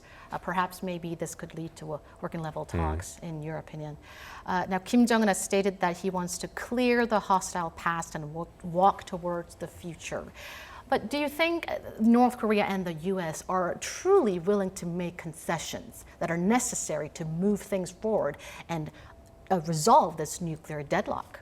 Well, we know that both sides have, sufficient, reasons to, move towards a better future. We know that despite the fact that North Korea wants to keep their nuclear weapons, at the same time they need to develop their economy. And this is a reason why, North Korea is willing to negotiate with Washington. And on the other hand, from the part of the United States, it also has a strong incentive to negotiate with Pyongyang to settle this issue of nuclear North Korea once and for all. And Kim Jong-un has presented himself as a reasonable counterpart to a president like Donald Trump, and they are proving it over and over through their personal connection, whether this is real or it's going to be, good enough or significant enough to move the stalled negotiation forward is a different question. But then I think, clearly there's opportunity for the two sides to negotiate. So there's a room for a give and take here. So this actually creates the hope that the negotiation will go somewhere. But on the other hand, we know that there are many reasons why the negotiations are going to fail. We have seen a clear indication of that. Indication in that direction in Hanoi. So there could be a breakdown of talks after the working level meeting, and I think it's going to take place after this brief encounter. Again, the two sides are arguing over and over about the existing position of who's going to make the first concession to the other. But then I think President Trump is giving this negotiation with North Korea another shot. And I think this is going to give some time or some hope to the South Korean government to somehow resume the inter-Korean dialogue down the road. So it's going to have a positive momentum. Whether how lasting it will be a different question. Now, President Moon Jae-in today has said that the focus of today is the meeting between President Trump and North Korean leader Kim Jong-un, and that he will push for another round of inter-Korean summit at a later date. How soon do you think another round of inter-Korean talks to materialize? Well, I'll be a little bit, skeptical of the inter-Korean summit taking place anytime soon, given the fact that President Moon had to wait for the meeting between Kim Jong-un to Trump to end in a different room. So he wasn't able to be in the same room as the other two leaders. So this actually doesn't give a positive, prognosis about the future, the short-term future of the inter-Korean relations. So I think, what's going to happen is first, the the expected working level meeting between Pyongyang and Washington will have to have some sort of a positive impact, positive outcome. And after that, I think we're going to see some resumption of the inter-Korean dialogue. And it's possible that we are going to have an inter-Korean summit around the time of third U.S. DPRK summit, at least from the development that we have seen so far. So I'm getting updates from our sources on the ground, and we're hearing that the leaders of Pyongyang and Washington have been speaking with each other for almost 30 minutes. They went into the meeting room at 3:54, but now it's 4:17. So it's been roughly 30 minutes since they began talking, and up until now, President Moon has been waiting in a separate room, still not being able to join in for the talks going on between Kim Jong-un and Trump. So, of course, this meeting, this surprise handshake meeting was, of course, a very impromptu encounter that was organized at the very last minute. But I think we could say that we can't name this as a third Pyongyang-Washington summit. But of course, I think it's quite reasonable to think of this as another round of meeting that stands at a similar level with a summit between Trump and Kim. So this, of course, is more than just saying hello, more than just shaking hands, but it seems like the leaders of Pyongyang and Washington are getting a little bit deeper into their conversations on the nuclear negotiations. We are also hearing, as you have said before, Taeun, that Trump is planning to invite Kim Jong-un to White House. Thank you for that update on the developments this afternoon, Chung-hee. Now, Dr. Ko, there have been, many experts have said, following the collapse of the Hanoi summit, that the leaders, that President Trump and North Korean leader Kim Jong-un lacked substance in their summit. They lacked everything, beginning from definition of denuclearization to the details of denuclearization roadmap. Now, do you think they will have a clearer idea of how to approach denuclearization if they meet again at the White House? Well, hopefully, we'll have to, hopefully we don't see another repeat of the Hanoi summit in Washington if that's going to be the case. The third summit takes place in Washington. But I think, the challenge here is how the two sides can resolve or reconcile their, widely different positions through the working level meetings. I think President Trump, there's some expectation that President Trump, I think that was expectation also from North Korea that President Trump will unilaterally impose, his desire to have some sort of agreement with North Korea before any of the outstanding technical issues of denuclearization gets resolved at the working level talks. But then we have seen in Hanoi that that's not the case. President Trump had empowered his staff, diplomats, and technical level officials to, conduct a meaningful working level discussions with the North Korean side. And when that didn't really come to fruition, then he decided to walk away from the negotiations. So I think the North Korea is very mindful of that background. They understand that President Trump holds the key to the outcome that North Korea wants, which to be, come to some sort of a settlement with Washington regarding the status of North Korea as a nuclear weapon state.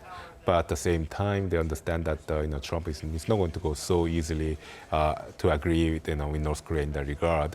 So North Korea now understands that they have to somehow to come up with a meaningful and feasible denuclearization roadmap so that Trump can sign onto that deal.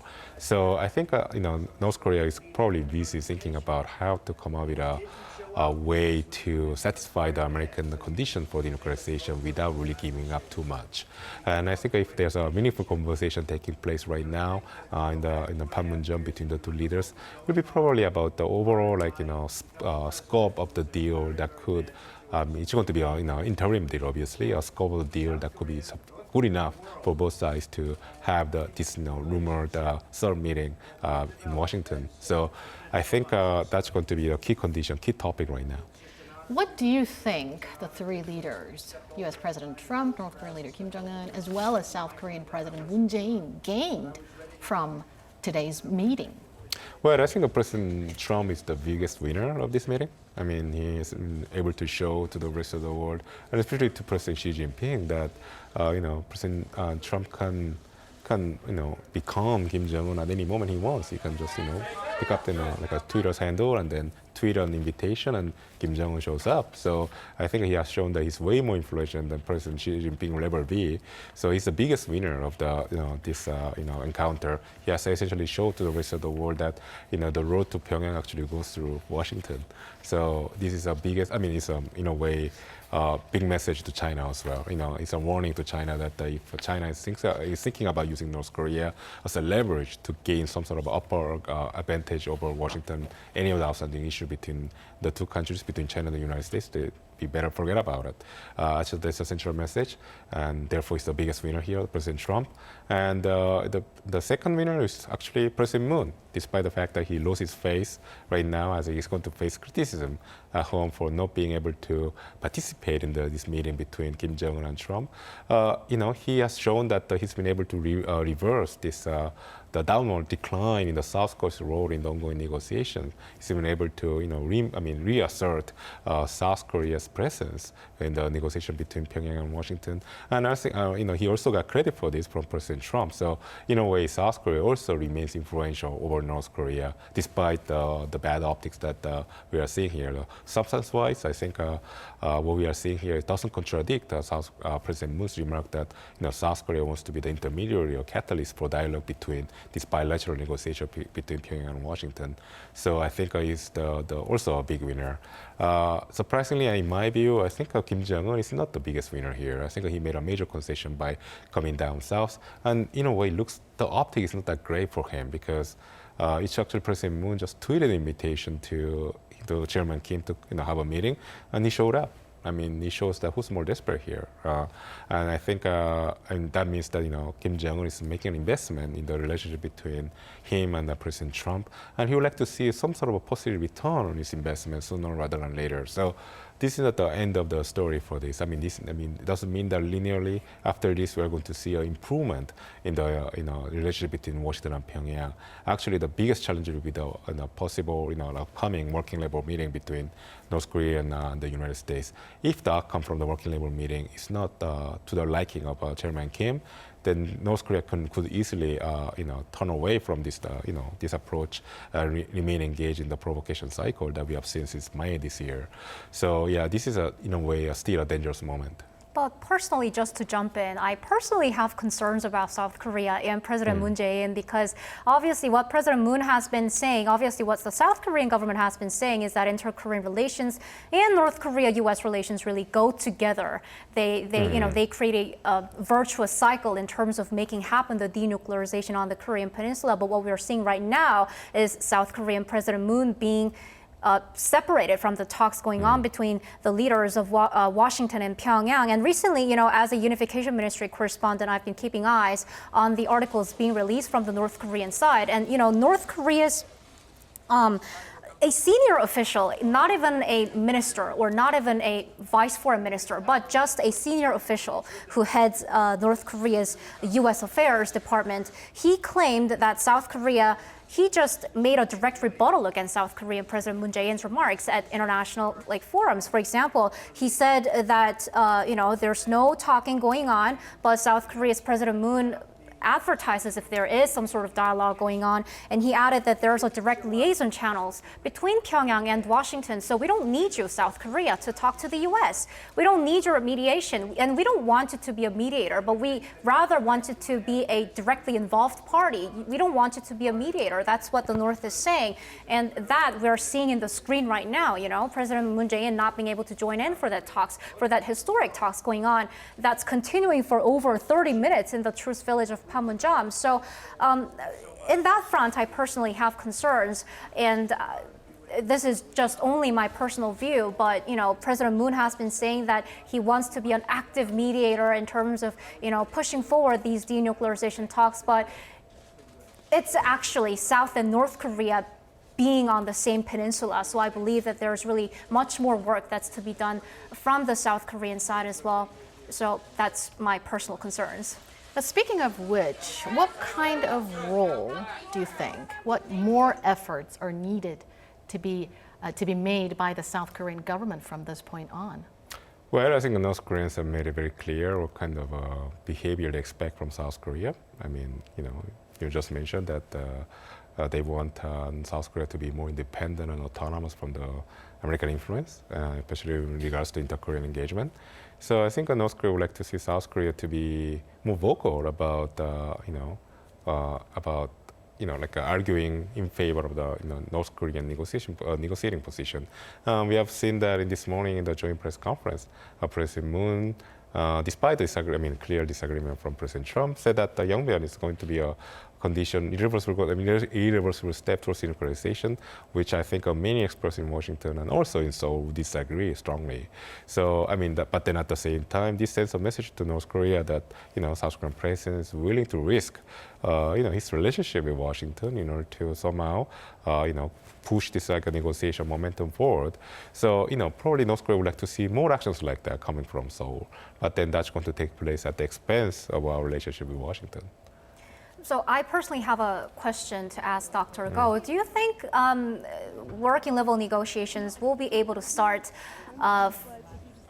regarding the Yongbyon nuclear complex? Because obviously at the summit in Hanoi, what North Korea suggested was that it'll dismantle its Yongbyon nuclear complex and the U.S. could partially lift its sanctions, right? And right now, we've heard another possible breakthrough measure from President Moon Jae-in recently through his interview with international agencies saying that dismantling Yongbyon nuclear complex could be a beginning of a new start in this nuclear negotiations, and that could lead to a partial lifting of sanctions. So do you think, you gave us a very positive prospect in terms of nuclear negotiations, that working level talks might resume soon. So do you think those talks could, revolve around the dismantlement of Yongbyon nuclear complex? So, in order to be clear, I was very positive about, I expect the working level negotiations to resume soon because, that's going to be the natural corollary to the three-way encounter we have seen today. So the working level meeting is going to take place, but then the challenge here is what kind of outcome will come out of that meeting. It could be a repeat of what we have seen in Hanoi, that there's a crosstalk between the two sides, they cannot make any agreement, but then because the political needs of both leaders, the working level meeting or lack of outcome from the working level meeting leads to another summit. So that could be possible again in this time. But then at this time, I think there's a higher bar for the Americans to clear in that regard, especially for President Trump. The failure in Hanoi was accepted by the American electorate and the political establishment in Washington because they understand that the negotiation with Pyongyang is difficult, and also they praise President Trump for walking away from a bad deal, a potential bad deal. But at this time, if there's going to be another summit between the two leaders, this time in Washington, of all places, then the bar is much, much higher for President Trump to deliver. So the working level meeting is going to have more substance this time. It's going to be, therefore, the working level meeting is going to be the first baseline condition that could lead to the summit or not. So I'm positive about the working level meetings, but then I'm not so positive about the Seoul summit Seoul summit in Washington. Let me stop both of you there. We will come back with more questions for you two, but now we have a foreign expert joining us through Skype now. The historic meeting of the leaders of the two Koreas and the U.S. is being closely observed around the world. We now connect to Graham Ong Webb, a research fellow at the Institute of Defense and Strategic Studies based in Singapore. Thank you so much for joining us. Thank you for having me. Now, the prospect of a meeting with Kim Jong-un in the DMZ came as a surprise in a form of a tweet. But of course, many say it had been planned beforehand. Either way, it was significant and unprecedented. What was the rationale behind this impromptu meeting? Well, I can only observe from things so far away from the Korean Peninsula here in Southeast Asia. Many of us here in the region have been watching developments very closely, as you know, because what happens in your good peninsula affects a lot of the things that are going on here in Southeast Asia, both politically and economically. So I can say that, my interpretation of what's gone on today is a very smart tactical move on the part of President Trump of trying to get this quick response from Chairman Kim to play ball with him and to sort of respond on something very simple, which is either you're going to show me face or you're not going to show me face with this gesture, with this offer of a meet. And if you do show me face, of course, you can look forward to significant rewards down the road. In the least, what the Trump administration is willing to do is to carry on having a dialogue. Where that dialogue may lead is another question, but the fact that a dialogue can happen, and we've seen that over the last 30 minutes, it may be a bit of a stretch on my part, but I would venture to say that what we've seen this afternoon is essentially an ad hoc mini summit of sorts, taking to mind that the first summit in the least, the second summit to some degree, were more about form than substance, and I think we're still in that phase where we haven't both sides or several sides haven't mastered the form, the basic trust, the basic relationships that are required to get into the substantive discussions at the working level, which your good participant, Dr. O, has also mentioned, which need to happen if a proper third summit is to occur between the Trump administration and Chairman Kim. So we could say that today's encounter was part of the two leaders' efforts to build more trust. Now, what does this surprise meeting tell us about progress on a denuclearization deal? Do you expect some concrete, substantial steps to follow? I also share the all-round pessimism or healthy skepticism, if you like, in terms of any substantive developments towards denuclearization. I mean, look, in terms of the hard reality, the scale hasn't moved in a positive direction. I mean, as we speak, notwithstanding the short-range missile tests that have occurred in late May by Chairman Kim's government, largely the North Koreans continue some degree of development and activity unfettered.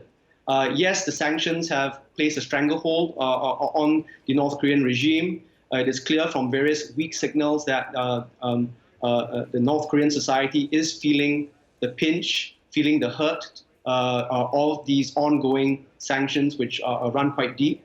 But nevertheless, I think in terms of North Korea's limited but nevertheless ongoing progress of its nuclear program, that has remained unchanged. So while these discussions and these pursuits towards reestablishing trust and dialogue are going on, essentially North Korea has a win of sorts. I mean, I agree that President Trump has a win today in preserving and being able to dictate things from a moral high ground, so to speak. But I think that in terms of the threat posed by North Korea, in the perception of the Americans, right, this North Korean nuclear threat, it remains unabated. It's still there, and in fact, it hasn't moved backwards. Notwithstanding the fact that we haven't seen any of the medium and long-range ballistic missile tests that we saw in 2017. Now, we've seen a flurry of developments since Kim Jong-un and Trump last met in Hanoi in February, including a summit between Kim Jong-un and Russian President Vladimir Putin, followed by talks between Kim Jong-un and Chinese President Xi Jinping. And there were, of course, exchanges of the personal letters between Kim Jong-un and Trump. Do you expect some kind of a change in Washington's FFVD stance following these developments, of course, especially after having a friendly handshake today at the DMZ? Well, once again, I also remain quite skeptical, as many observers also are skeptical, about whether or not what we've seen today, what we've seen in the last few weeks, as you've described, in terms of the ongoing correspondence and little exchanges on both sides, in the least, leading towards some sort of a tweaking or significant overhaul of the FFVD initiative. I mean, the bar to cross to meet the expectations of FFVD or even CVID, I mean, this is all a semantic game, in my opinion, is still very high because there's something very absolute about what the Americans want, which remains fundamentally unchanged since the first summit in 12 June 2018, which is having North Korea completely dismantle all of its capability. At the same time, also the verification, which is yet another high bar to cross. I mean, how are we going to verify that the North Koreans have denuclearized to the absolute extent expected by the Americans and also the international community? So we're still in the infancy of this journey, we're going to need a lot of staying power, a lot of endurance, a lot of political will to get to that end game, if ever. And that's the reason why I think many of us are still skeptical, because we've seen from the past couple of decades, previous attempts to achieve these goals in some shape or form having failed. And so therefore, we need to be very realistic here. But at the same time, I think the process is important. And today we're seeing yet another milestone in the process. So never mind the destination, that's important. Many of us have talked about this since the first summit, that the destination could be a decade off. But we need to make sure that the process is established and heads towards that end goal, no matter how far off it may be. Now, getting down to specific details of denuclearization, President Moon Jae-in today once again reiterated that dismantlement of North Korea's Yongbyon nuclear test site will be an irreversible step in denuclearization. But do you think that would be enough for President Trump? In my assessment, I don't think so, but I think it will have to do for a while. It will. I think the dismantlement of the Yongbyon complex will go a long way, at least on the U.S. side of things. And I think President Trump will frame this in such a manner. I think essentially President Trump needs a win in this, a substantive one.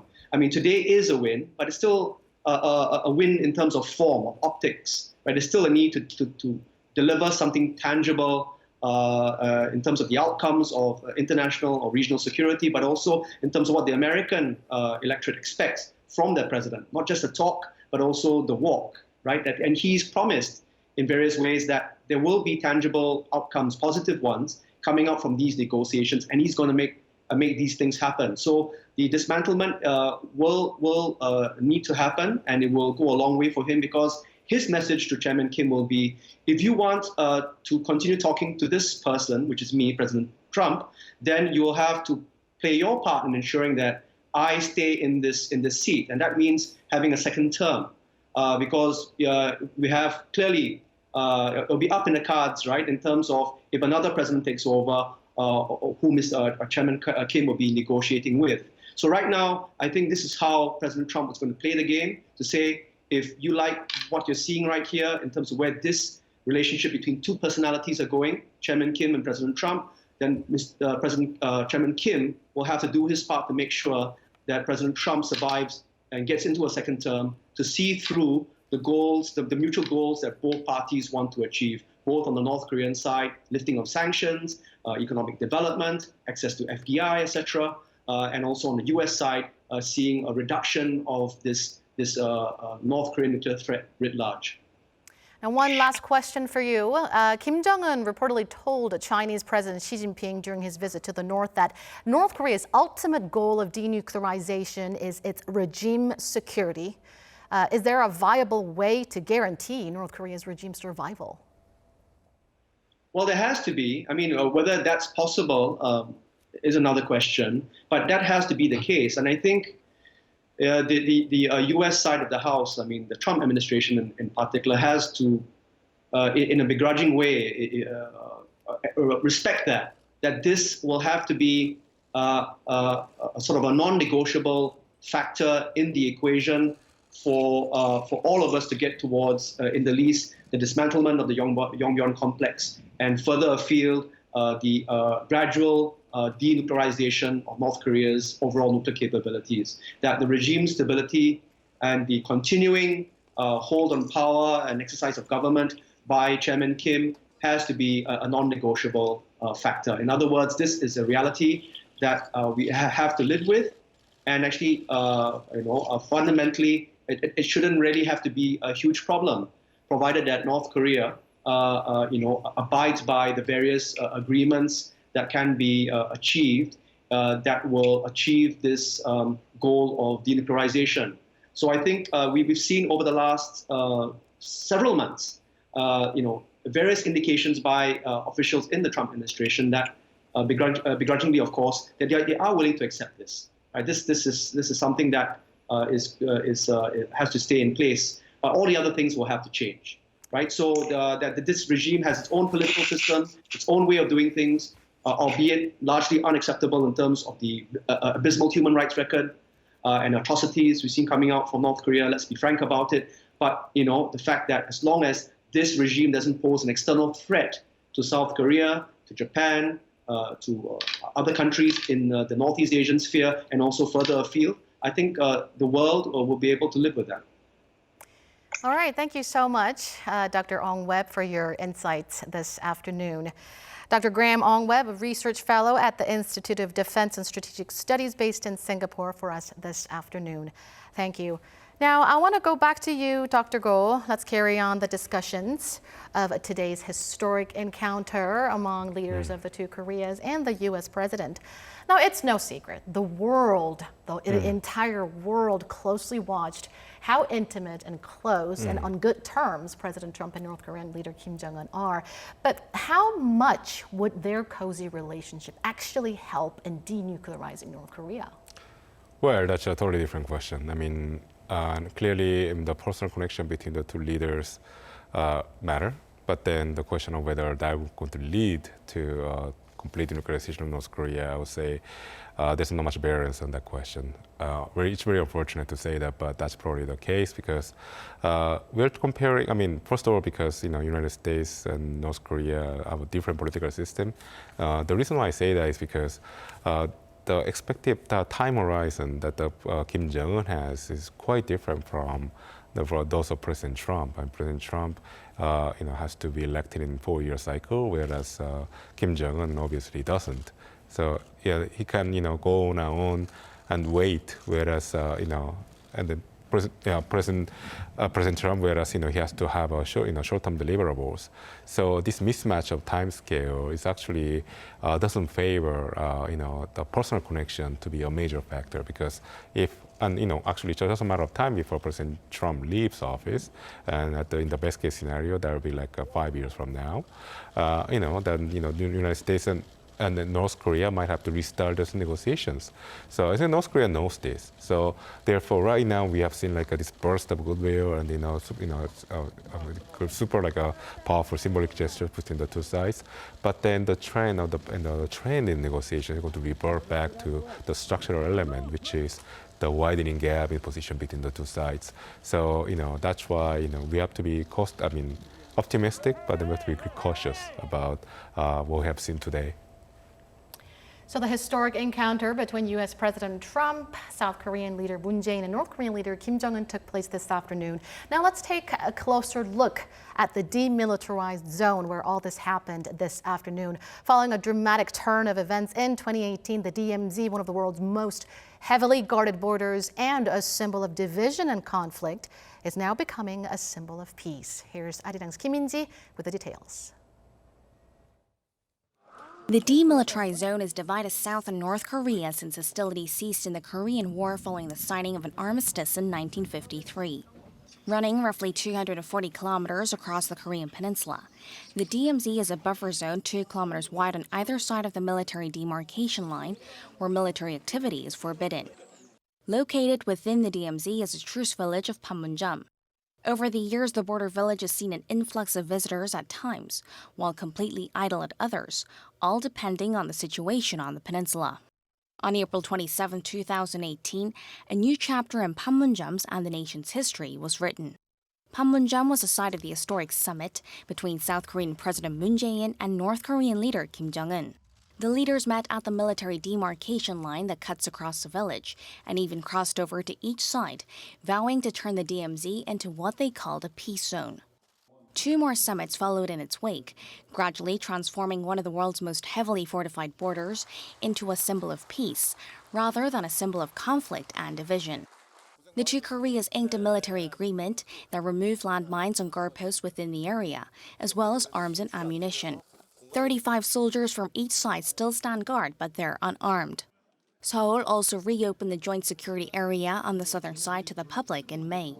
With U.S. President Donald Trump's visit to the DMZ, anticipation is running high that it could reignite nuclear talks that have seemingly stalled since the Hanoi summit in February and take the Korean peninsula another step closer to peace. Kim In-ji, Arirang News. From the Twitter invitation to an actual meeting between leaders Kim Jong-un of North Korea and President Trump of the U.S. during a bilateral summit between leaders Moon and Trump this morning, the two allies had assured the world that the meeting North Kim at the border of the two Koreas will pave the way for a more peaceful Korean peninsula. Here's our Shin Se-min with more. History in the making. What seemed to be an impromptu invitation on Twitter from U.S. President Donald Trump to North Korea's Kim Jong-un has become a reality. 사상 최초로 미국과 북한의 정상이 분단의 상징 판문점에서 마주서서 평화를 위한 악수를 하게 될 것입니다. It's the third time for Kim and Trump to meet, and the first time since their summit this past February in Hanoi. The two leaders are meeting at the demilitarized zone separating the two Koreas, accompanied by South Korean leader Moon Jae-in.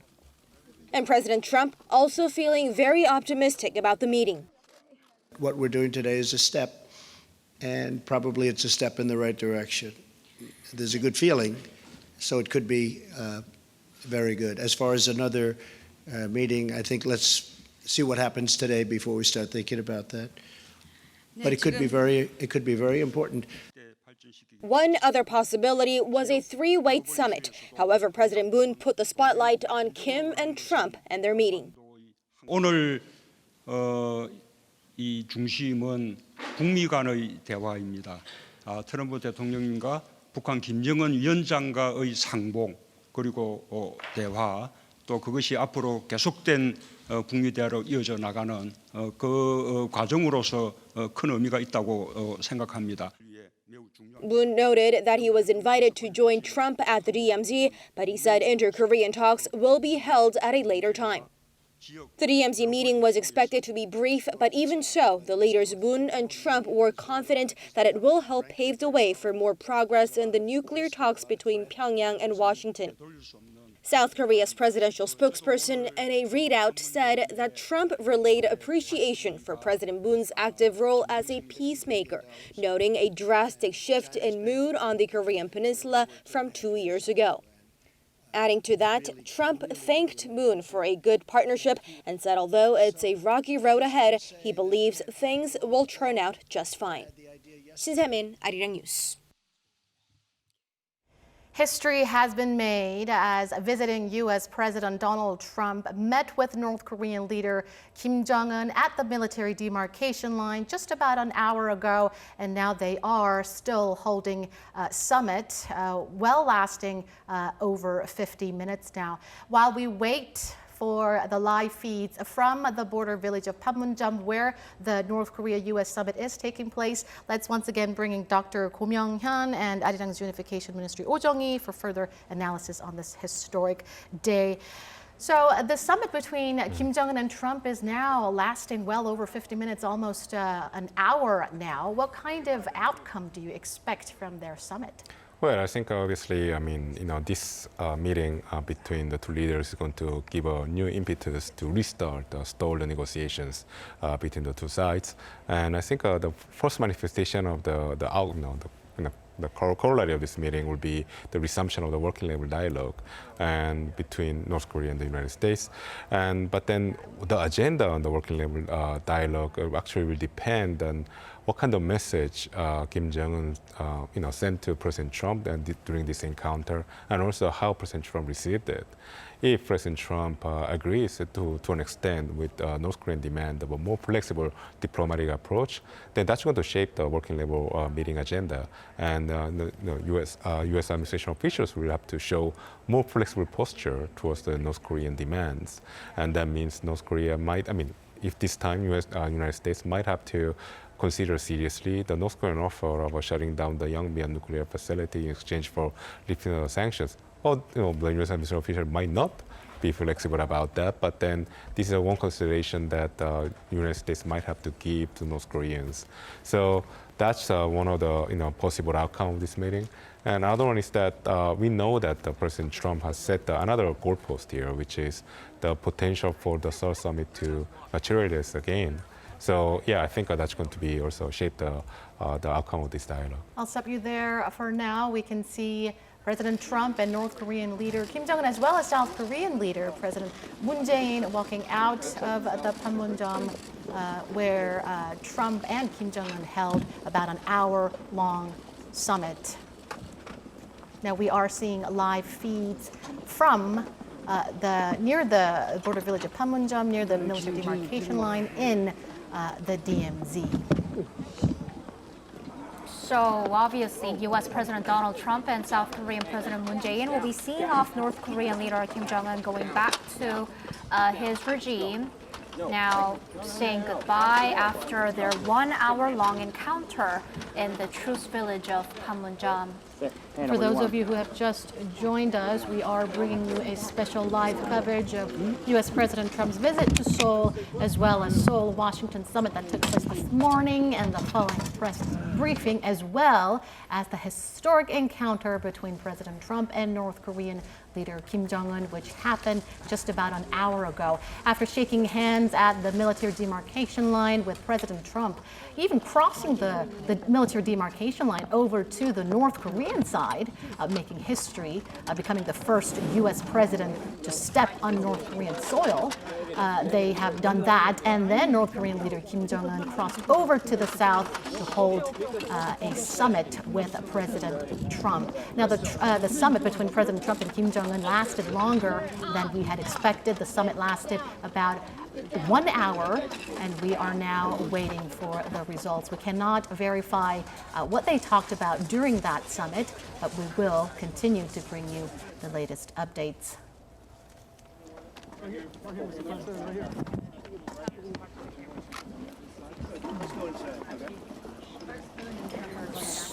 So it seems like North Korean leader Kim Jong-un went back to North Korea. We're seeing U.S. President Donald Trump and South Korean President Moon Jae-in going back into the Freedom House to return to South Korea after this hour-long meeting with North Korea's Chairman Kim.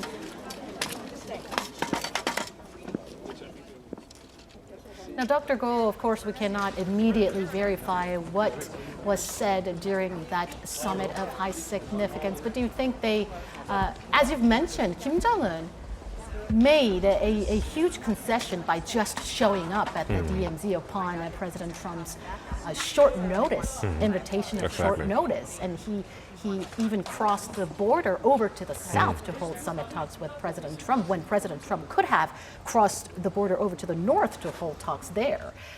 So, as you've mentioned, Kim Jong-un did make quite a huge concession, and the whole world observed that. Yeah.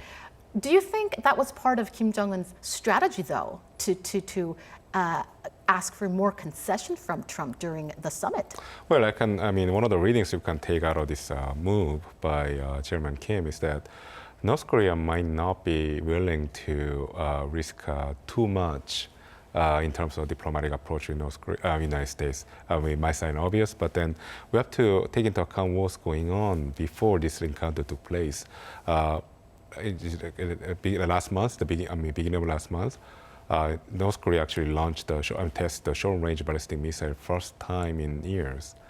Which it was in violation of the United Nations Security Council resolutions. And that was followed by a strong criticism against the South Korean president. So clearly North Korea was setting up the stage to raise attention in the Korean Peninsula. And then we have seen this train go before in the past in the Korean Peninsula. North Korea starts, sending like aggressive statements, and they start testing weapons, and which eventually build up to even larger provocations, and then ultimately that cycle ends in a major flare of tensions, and that leads to a new round of negotiations. And some people expected that North Korea was engaged in that path, and then probably North Korea wouldn't turn back from that way. But then we have seen in this encounter that North Korea is willing to delay a little bit with their predetermined moves. And again, so we'll have to stop speed is not the object. We want to see if we can do a really comprehensive, good deal. Nobody knows how things turn out, but certainly this was a great day. This was a very legendary, very historic day. It was quick notice. Nobody saw this coming. And it was great that he was able to react so quickly, and that we were all able to react so quickly. But in speaking with President Moon, oftentimes he was saying this is historic. Just the meeting is historic, and I think there's something to that. It'll be even more historic if something comes of it, something very important. But a lot has already come of it because you see what's going on and you see what's happening and you see the level of relationship as opposed to the way it was when I came into office. When I came into office, it was a fiery mess. It was bad things were going on. And the end of the other administration, the last administration, was nothing but trouble. You saw what was happening. I mean, you don't report it accurately, but that's okay. Someday history will record it accurately. I can just say that for 2.5 years, we've had peace. For 2.5 years, with nothing signed. It was just based on relationship. But President Moon was saying very strongly that he said he would have never believed that a thing could go on like this, so friendly, so peacefully, for so long. So we've agreed to have teams set up. We're going to have, the United States will have a team. Secretary of State Pompeo will pick it. We already know the gentleman. Good luck, Steve. Thanks, sir. And you all know Steve. He's a pro and a good man, and he likes both countries very much. So Steve's going to head it up, and under the auspices of our great Secretary of State, Mike Pompeo. And what's going to happen is over the next 2 or 3 weeks, the teams are going to start working to see whether or not they can do something. Very big stuff, pretty complicated, but not as complicated as people think. A lot of our great triumphs have been based on relationship. And this is one where, I mean, it's been just a different story. You saw when they were showing us around, when they were showing President Moon and myself around, and they were talking about 2.5, 3 years ago, it was really dangerous out there. You couldn't move. People were being killed. A lot of bad things were happening. And they said since Singapore, it's been a whole different ballgame. And I was telling Chairman Kim that actually, to me, Hanoi was a great success. The press reported it the opposite. But you need that, and you sometimes need things like that to happen. But it was a great success because we maintained our relationship. So we're going to have teams. They're going to meet over the next few weeks, and they're going to start a process, and we'll see what happens. And I'd like to have, first of all, I guess you'll do a little interpretation, and then we'll have the President say a few words. 네, 지금 아주 상당히 그런 좋은 그런 회의를 가졌습니다. 일단은 우리가 합의한 것은 각각 대표를 지정을 해서 어떤 포괄적인 그러한 그 협상과 합의를 하겠다라는 것을 합의를 했습니다. 지금 사실 오늘은 아무도 예상하지 못했던 그런 역사적인 순간이고 역사적인 날입니다. 그리고 또 우리가 이렇게 빨리 북조선의 위원장한테서 응답을 받을지도 예상하지 못했습니다.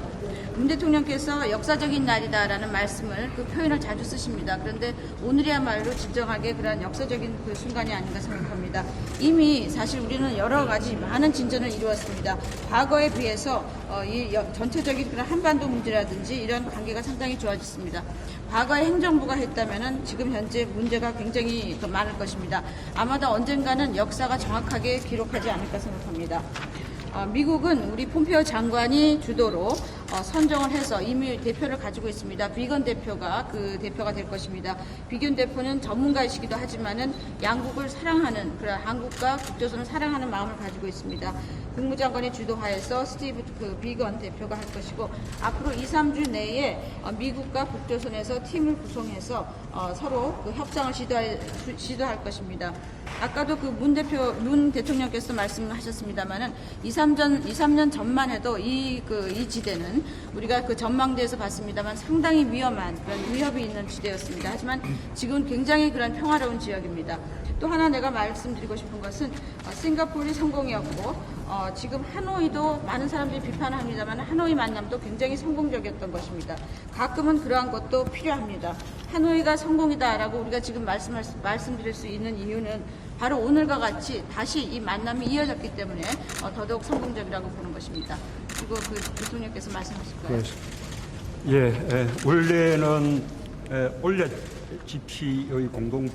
Originally, we planned to visit the outlet observation post, but with the bold determination and suggestion of President Trump, we had a very historical encounter. and your bold and creative determination deserves great praise. And with today's encounter, we were able to establish eternal peace on the Korean Peninsula, and I believe that we have overcome a big challenge in this aspect. All of the citizens here on the Korean Peninsula, as well as the international society, has seen great hope. And as President Trump, you have said earlier, the two countries will establish teams, and you will engage in dialogue and negotiations. And I believe and I hope that we will have great fruits yielding soon. Thank you very much, President Trump. Yes, the initial plan had been for President Trump and I to co-visit the OP Ullet. However, thanks to President Trump's bold proposal, this historic meeting had taken place. And now I'd like to pay my tribute to the creative and bold approach that President Trump has demonstrated. And also, through this meeting today, we in the process of achieving complete denuclearization and permanent peace, I believe that we have been able to go over a big hurdle, and this has actually presented a big hope for the 80,000 Korean people as well as the people of the whole world. I believe that it is also a significant progress that the United States and North Korea have agreed to set up teams to begin working level negotiations in the near future, and that in itself constitutes a success. So I'm looking forward to great accomplishment through this process, and I would like to thank President Trump again. Well, thank you very much. And I also want to thank Chairman Kim, because frankly, when we put out that notice, knowing the press, like I do, had he decided not to come, you would have hit me. You would have hit me hard. So we're thanking him and for doing it on such quick notice. He had less than 24 hours, I guess, and that's pretty good. We moved mountains. I want to thank Secret Service and all of the people that work so hard, our military in particular, all of the people that work so hard, because setting something like this up so quickly is very hard. It's very hard. And I can only say the meeting was a very good one, very strong, very solid, great relationship, and we'll see what can happen. Now we'll just see if we can do something. But again, we want to get it right. We're not looking for speed. We're looking to get it right. And in the meantime, there's been no nuclear tests. There's been no ballistic missiles. There's been a lot of goodwill. And there continues to be, maybe if anything, better. I think probably after today better than it was even before. So I want to thank all of the media. I'm going over to our great military base, and I'm going to speak to our troops. And I've been doing this now for about 3 weeks straight, in one form or another, having to do with one thing or another. And I actually look forward to being on Air Force One. We're going to be heading home, and a lot of you are coming with us, but I look forward to it. But first, I'm going to say a few words to our troops. Yes. President Trump, can you, at the moment at the line at the border itself, can you walk us through what happened, what the chairman said to you, what was his invitation to you to cross it, and what that moment felt like to you? Yes. We went and met at the line, and in meeting at the line, I said, would you like me to come across? He said, I would be so honored. And that's the way it worked out. And I guess, from what I understand, this is the first time something like that, Mr. Admiral, first time that something like that's happened.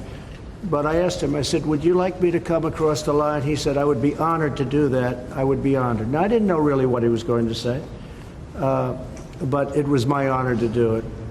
We had a very good meeting. Did you extend the invitation for him to come to the United States, sir? I did. Actually, at some point, it'll all happen.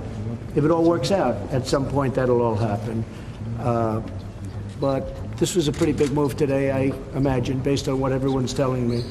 But it was my honor, and I said that to him. And we had a pretty long chat. We were going to have a chat for 5 minutes, as you know, and it ended up being pretty long, I guess an hour or something. But it was a very positive, this was a very positive day, a very positive event, and I think it's good really for the world. This is what happened today, I think, is great for South Korea. I think it's great for North Korea. I think it's great for the world. You know, when we started this, you had missiles flying over Japan. They weren't so happy. They wouldn't, you know, you'd have the sirens going and a lot of problems. I think you all remember the case of Hawaii. You remember that whole situation. You remember Guam. You remember what was happening there. I mean, the world was a very tense place. And I became president, and we went through a rough dialogue for a while. You covered it very well. But we went through a very rough dialogue, and then all of a sudden we came together. So let's see how it happens. We have Steve is going to do a fantastic job. He's going to be representing us in the talks, and we'll be dealing with South Korea. We'll be dealing with President Moon and his people. But pretty much it's going to be, the initial talks will be between the United States and with North Korea. And President Moon will be right there taking a look. What was Chairman Kim's response to your invitation? The invitation initially? Well, we were contacted almost immediately when I went out with to the United States. Oh, well, I just asked him outside. I said, you know what? At the right time, you're going to come over. We're going to go over there. We have a ways to go yet. We'll see. But I would certainly extend the invite. But I actually mentioned out there in front of the press, I said, anytime he wants to do it. But I think we want to take this down to the next step. Let's see what happens. A very, very positive meeting. And we had a positive meeting, very positive, on trade with President Xi of China. That was a great meeting we had yesterday. See what happens, but it was a great meeting. And again, no hurry. All these people, they hurry with these deals. They turn out to be disasters. No hurry, no real speed. Go ahead. Mr. President, why does Chairman Kim need to set up a new team since you already each had teams? Well, we have a team. We have a team, but we're gonna spearhead it. And he's also putting somebody in charge who we know and we like. Were you able to validate that those people are still alive who were his previous negotiators? Well, I think they are. I can tell you the main person is. I know that because we know that. And I would hope the rest are too. I would really hope the rest are too. But I can tell you that they said that the person that we dealt with wasn't, and then I know for a fact he is. Did the chairman promise that he wouldn't do any more missile tests? Because there have been a few since Hanoi. Well, very small ones. Sure. These are missiles that practically every country tests. I mean, we're very safe. We don't consider that a missile test. Actually, it wasn't a test. But we're talking about ballistic missiles, long-range ballistic missiles. And not only not testing them, hasn't even come close to testing. And most importantly, there were no nuclear tests. If you remember the end of the Obama administration and the early part of my administration was tremendous nuclear testing. They had a mountain moved over. You remember the big earthquake? They thought it was an earthquake. It was a massive 9-point-something earthquake. It turned out to be a nuclear test. So I think we're on a very good path. We're on a very good path. This was a terrific day. And now let's say hello to our great troops, right? You guys going over there? Good. I'll see you over there. Thank you all very much. Excuse me? They're staying on. I mean, at some point, look, I'm looking forward to taking them off. I don't like sanctions being on this country. I'm looking forward, but the sanctions remain, yes. But at some point during the negotiation, things can happen. And that's when we'll be talking about sanctions, okay? Thank you very much. Thank you, Justice.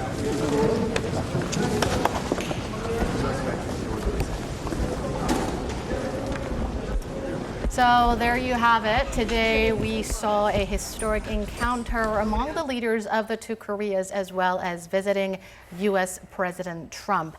Now, U.S. President Trump has wrapped up his summit talks with North Korean leader just a few minutes ago, the summit which lasted for about 1 hour. Now, as he wrapped up his summit with North Korean leader Kim Jong-un, U.S. President Trump spoke to reporters, and he has said that the summit with Kim Jong-un was legendary and historic, and that he was glad that Kim Jong-un was able to react so quickly. President Trump has also confirmed that in the next 2 to 3 weeks, a working level meeting will take place, which will be led by U.S. Special Representative for North Korea, Stephen Biegun. He has also confirmed that he has invited Kim Jong-un to the U.S. and that he will see how Kim Jong-un reacts to that. President Moon Jae-in, meanwhile, have said that he appreciates President Trump's bold approach to dealing with North Korea's nuclear issue and assessed that today's historic encounter helped the two Koreas overcome a big hurdle.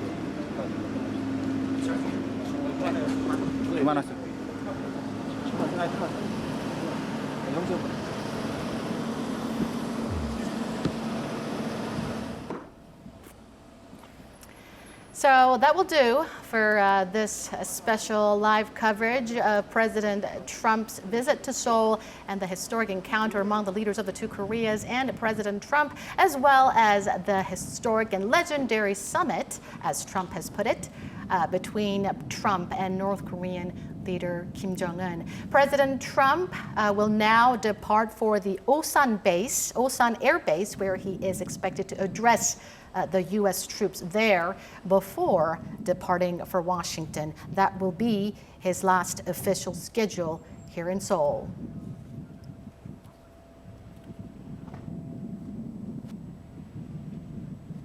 We can see President Trump now in his presidential limousine taking off to head to the Osan Air Base, where he will be addressing U.S. troops, his last official schedule before departing for Washington.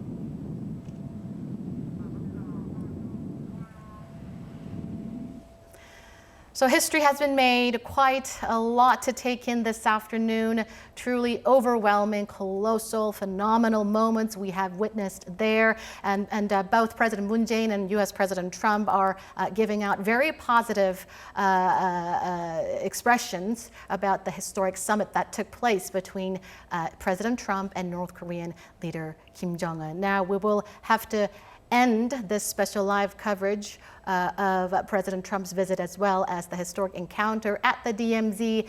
Thank you so much, Dr. Ko Myung-hyun and Chung Hee, for joining me in the studio. We have covered this live for well over 3 hours now. Let's take some rest. But we will come back for more updates on President Trump's visit to Seoul. He has one more schedule left, and that is addressing the U.S. troops at the Osan Air Base before departing for Washington. We'll be back shortly, so don't go away.